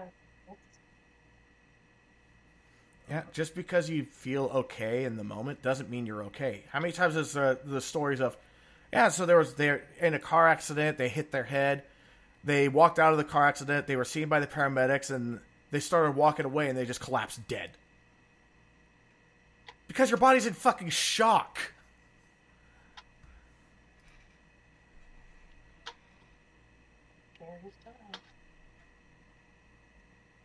Yeah, and one thing that a lot of people, I've heard people complain about this. I don't know if you've heard it. Doing this podcast, I'm starting to hear more things. There are people that will just kind of reach out and confide in me in these little things. Just little thing here, little thing there. And they're like, no, I don't want to be a part of the show or whatever. I'm like, okay, whatever. But, like, when you talk to a therapist, it is totally okay to talk about other people. It's still impacting your mental health. Like, hey, this person died. And they're going to ask, how do you feel about it? Because that's the part that matters. You're the patient. They impacted you. You felt the need to talk about it. And if you don't talk about it, you might not be helping yourself. You might be, making it take longer to get into a better place. The psychiatrist and psychologist can only work with what you tell them. Now, the psychiatrist, they can look at your blood work too and stuff, which is awesome that they can do that. But your psychologists, it's pure verbal and written, and it's pure communication. Yeah. And some people are like, well, that wasn't me that had this happen. Yeah, but it affected you. Like, when I lost a friend who... This is when I was going to Jefferson. A friend of mine was asleep in the back of the car. His girlfriend was driving. Their mutual friend was in the passenger seat. Lost control of the car, crashed, snapped his neck. Died in her arms. They were all friends of mine. That fucked me up.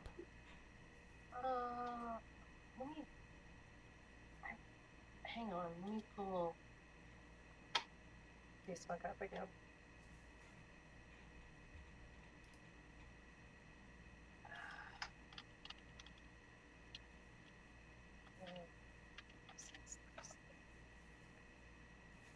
It was great about me.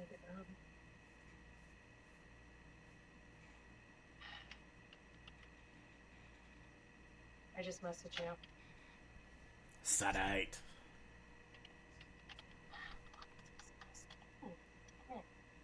He was a rocker. Hung out with, like, I think, no, not that jerk. I'm so glad you said that. He's the first person I ever got in a fight with in Mrs. Tolan's class. I finally leapt across the desk and just started pummeling him because he wouldn't quit teasing me and leave me alone. I just snapped one day. Good. That asshole deserved it. Oh, he was friends with, like,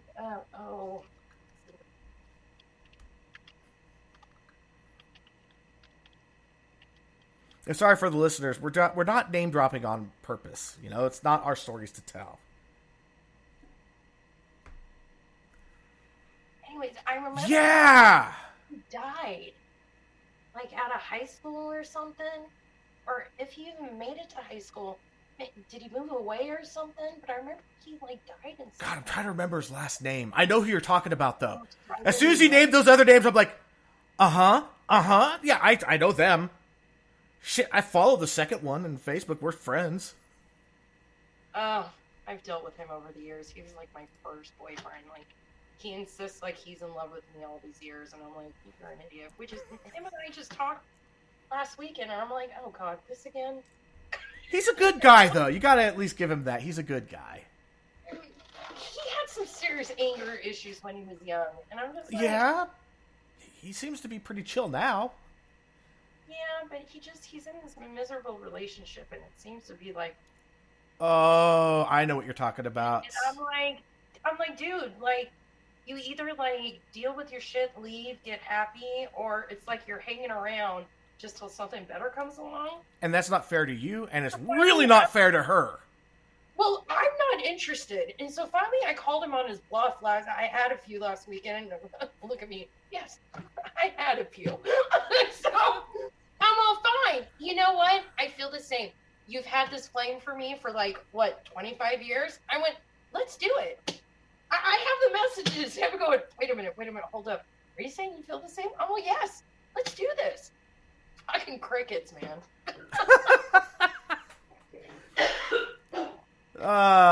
There was a little bit of transference there because he was looking for what he can't find in his own relationship. It's like, dude. I went, you realize people can break up and like still raise a kid like happily. Like you don't need to like stay in a relationship just for a child. My ex-wife and I did that, and the kids hated it at the time, but now talk to them as adults, and they're like, "Yeah, I'm glad you did." And he's like, "Oh, we don't sleep together, like da da da, blah blah blah." And then I looked on her post, and he's told me this for years. And I looked on her post, and just a year ago, he goes, "Glad to know you're single, and being that I live with you." So I screenshotted it and sent to him, and I'm all, I'm all, seriously, I would just get happy with yourself. Like, stop. If you can't, you're not going to find without what you do not have within. Yeah, and I'm just like, for years, it's just like, ugh. I'm like, Ty, stop. And like, I'm still looking for, like, I don't know if I'm happy or not. I don't know. I'm happy about some things. I'm really miserable about others. And I'm also depressed, so I know that everything's coming through on a weird filter. So I don't know. I do know that we figured out that we had a membership to California Family Fitness. I read that post. The $115. Yeah. But now we have a membership to Urban Air and Golfland Sunsplash and the Folsom Zoo, and we're spending 40 cents more a month than just the gym. Yeah. And so far, we're actually saving some money because right now the Golfland Sunsplash, we haven't added the kids yet. We're keeping it as our date night place. And you know what we did there? We went to the tide pool and the lazy river. We didn't even take any of the rides. And we had a blast. Oh, it's driving me nuts. I'm trying to think of that guy's last name. I'm going to wind up finding my yearbook and pulling it up. Is it Harris? I don't know. Could always ask your former flame.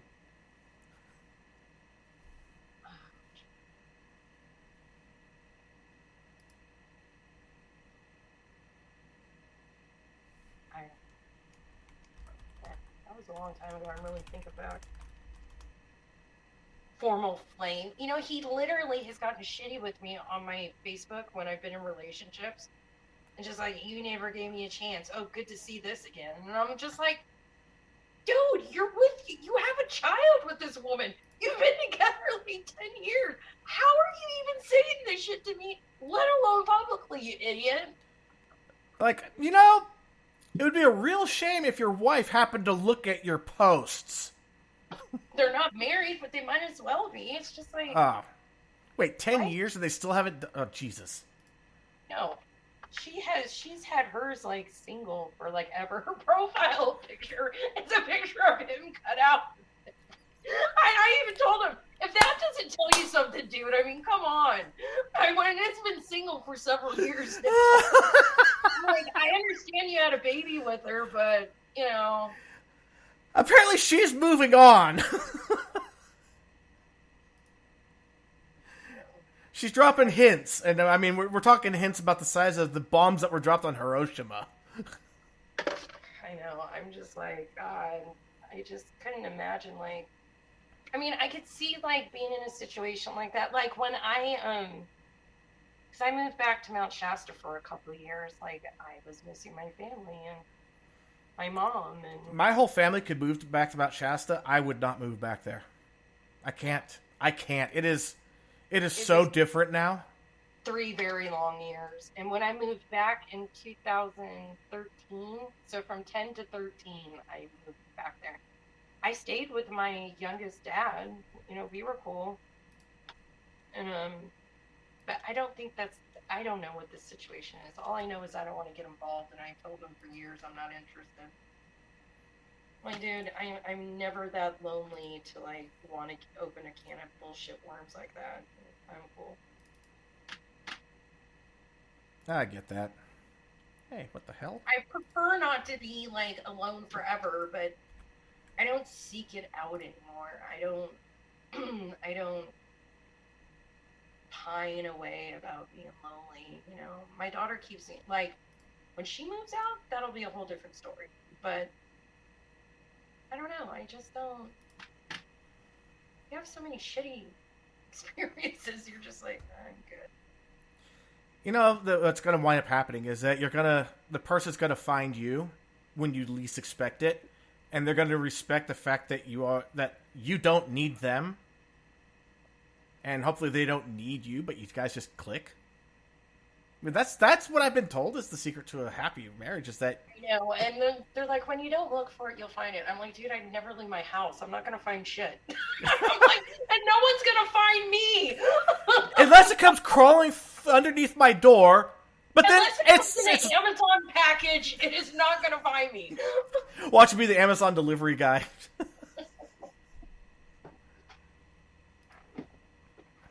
My current footstool underneath my desk. I know. I got rid of so much stuff because it's like the more stuff I packed, like it cost me more with my moving company. Oh, I actually wanted to talk about this briefly too. So last night, my wife and I, we started talking, and she was like, I put you through a tech school. You're a certified, sterilization processor, and, I can work at any hospital doing sterile processing. Dude, you get into with a hospital, like, it's going to be union. But I think almost all the hospitals are union. The education part of it, I loved it. I loved learning all that stuff. The microbiology aspect that we had to learn was amazing. The cycle of infection and how to break it is fascinating. The job itself fucking blows. I hated it. Oh, you're just cleaning dirty shit all day. Yeah, and I finally was like, I told her, I was like, look, I can't stand the job. That's why I didn't do the externship. I went like 3 days. I'm like, I fucking hate this. I'm done. Oh, you didn't even finish it in order to, like, graduate? graduate? I'm certified. Oh, okay.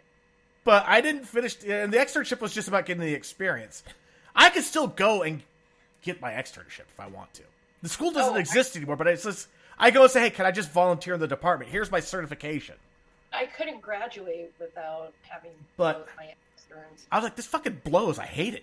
And I didn't tell her for years because I was like, God, I just feel like I just wasted $3,000, And she was like, look, I don't mind that we spent the $3,000. Thank you for finally telling me. He's like, you know what? That's what school is. You go, hey, this sounds interesting. You get into it. You're like, the education could be great. Then you get to the job. You're like, oh, fuck this. Like, that's why you do it all through the JC. Until you find something that truly clicks. I'm like, yeah, but I'm 45 now. I know, right? He's like, yeah, but you still have 20 years left of your career before you have to retire. I'm like, yeah, but I mean, I'll be that 45-year-old person entering a field against, 20-year-olds. I've worked since I was like 11, 12. Like, I had a fucking paper route in 8th grade. Yeah, I've been working ever since. Yep, I worked at round table at 16. And I've got to work until I'm 70 if I want to have like 4,000 a month. And with inflation, that's not shit. I know. Thanks, inflation. I'm not going to blame anybody or any party. I'm blaming the entire government's at fault for this. I know, and I have 2 retirements too. I have a pension and a 403B, and I really should be like contributing more, but I'm like, shit, they already take out like with everything and all my deductions, it's like $1,000 a paycheck every 2 weeks. So I bring home just under 2. Yeah, now that everyone knows what I make, but anyways. Yeah. But I mean, one paycheck pretty much goes to rent, and the rest of it is all the other bills. So, an interesting little story. I had to take a trip to Omaha, Nebraska for a week. Oh, Nebraska. Nobody liked it. I loved it. I'm a small town guy. I know a guy who lives in Nebraska, and he freaking hates it, and he came from Shasta Lake Shasta, whatever. Oh yeah, Shasta Lake City. God, now that is the heroin capital of California, right there. Fucking hell. Man, I mean, but, you know, I grew up in a town of 4,500 people. My whole life. 26 years, that was my life. I went to Omaha, Nebraska. It was kind of like Reno. It's this really big little city. And I had a fucking blast. I had the greatest time out there. And everybody else came back like, fuck, I don't ever want to go there again. It's like after an hour, I was done. And I'm like, I'll go back. Send me back. I'll go. They sent me. He was saying there was a major, and I think it's in Omaha, that it's a serious drug problem. And, you know, how all the women, like, you're lucky to find one, you know, that has her teeth. And I was like, oh, jeez. Yeah, I don't know that I'd go to Omaha specifically. It's just I had a blast there, and we stayed in Council Bluffs, Iowa. Like, you cross the river, you're in Iowa. And I had more fun in Iowa than I did in Nebraska. And people were just like, what the fuck is wrong with you? Like, I grew up in a small town. You put me out in a little tiny area of town that has a lot of nature around it, I'm going to have a blast. Oh my God, how funny. Not me. I'm like, oh my God, bad memories. Get me out of the woods. Well, I mean, you had a really bad experience with that. I romped around in the woods. I had bad experience in the crowds, in the school, in the groups. I hated it. You put me out in the woods or up on the mountain, I had a fucking blast. I never had any interest in camping or any of that. Man, you definitely got moved to the wrong town. I know. I'm what you call indoorsy, not outdoorsy. No. And it's, you know, we didn't grow up with a family where we had, like, you know, family vacations or, like... I did. That was nice. We didn't go out and... My poor mom was just always working. My parents, they worked a lot, and we didn't go on, like, a yearly trip. But when we couldn't go on a trip with my parents, my mom's side, grandparents, picked up the trip. So I went to the coast all the time for camping on the beach. All the time. That was so much fun. And of course, you know, like, a lot of my family still lived in the area. Now, like, almost nobody lives up there anymore. But during growing up, you know, I was babysat at one of my uncle's house out on Dietz Road. You're talking about fucking middle of nowhere. This is, like, totally random. I follow the Shasta Abbey, and they haven't had a post since 2017. I haven't heard the name of Shasta Abbey in so long. I've always wanted to go visit that. Like, if I go back to Mount Shasta, that would be the only reason. Like, I want to go to a retreat. My sister lived, like, pretty much right across the street from the Shasta Abbey. Really? Yeah. I never went there. I should have. Oh, God, it's beautiful. But, I mean, I didn't know anything about the Shasta Abbey. All I knew was, like, what I was told, you know, being raised in a Catholic household, it's a cult. Okay, so that's where the cultists live. No, that's all my family. No, it's not a cult. It really isn't a cult. I don't think it is either, but people always say it. Are they're always like... It's a Buddhist monastery. That's not a cult. No. I'm pretty sure Buddha and Buddhism, which has, I don't know, billions of followers, is not exactly what you would call a cult. No. Now, the I Amers, that's a cult. Oh, interesting. The I Am Reading Room. Now, I'm not bashing on them. They're peaceful as fucking can be. They don't hurt anyone. They don't bother anyone. They don't disturb anyone. They're an awesome little cult. But it's a cult. And you know what, to me, it's like, I don't care what you worship, what you do. You can go out and call, you know, the local pine tree your god. I don't care. If you're happy and you're not doing anything or hurting anyone, good. Like, I'm somewhere between agnostic and atheist. But I'm not like... You see, there's this group they call themselves atheists. I call them anti-theist because they are so dedicated to attacking any theism. any religious belief, they attack it. They are just as dogmatic. They have their own faith in nothing. They've become the thing they hate, except that they don't worship a god. They worship nothing. But it is a worship. And they are hell-bent on trying to convert people. I'm like, that's not atheist. Atheist is, I don't fucking care. I don't believe. And you go ahead and believe whatever the hell you want. Just leave me alone. I know. My family doesn't bug me. I've just said, listen, I've always felt like I need something to guide me, but I just don't believe it. I think the Bible has some great stories, has a lot of really fucked up stories. But just, I don't get the whole free will thing, and there's just like this guy up here in the sky that's just letting all this shit go on, and it just doesn't make sense to me. But then I also think, I don't really think we just evolved from apes either, so I'm utterly confused. I'm kind of like, guess I'll know when I die. Sarah just said cult of the ankle biters. Yeah. Yeah. You know what? There's probably a good time to wrap this up. I know, I really need to go potty. I've been waiting for this to eventually wrap up. You could have said something too. I need to go pee. Okay, so next week we have a guest coming on who's been on NPR, who's been on other big places. I used to listen to NPR all the time in Sacramento. My favorite NPR show. Wait, don't tell me. Cap City Radio. I fucking love Wait, Don't Tell Me. That was the funniest game show on radio ever. And I love Car Talk. Oh. But then their content changed in the last few years, and I'm just not that into it anymore. But yeah, we have a guy coming in. He's all about, I don't know if he wants his full name used. I probably will, because he's been on national publications, national radio, national TV. We're very excited to have this guy. He's very big on addiction treatments, and his big focus right now is pre-addiction.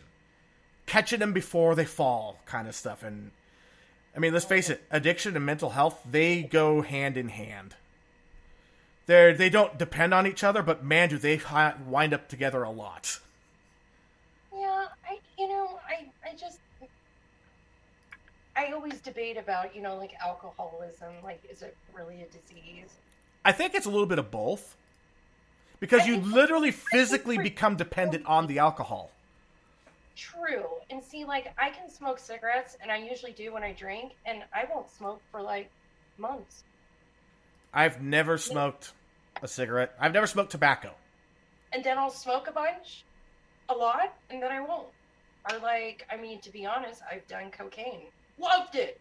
But it was too expensive, and it was I'm not gonna... Yeah, it was too expensive, and I'm the next day, it takes a full 2 days to recover from that stuff, and it's it was fun hanging out and partying with friends and doing it all night, and like I said, I loved it, but I ain't gonna buy it, and that's that's too much, too involved. I think some people are just wired differently, and they have more of an addictive personality. I could see it just looking at my own family.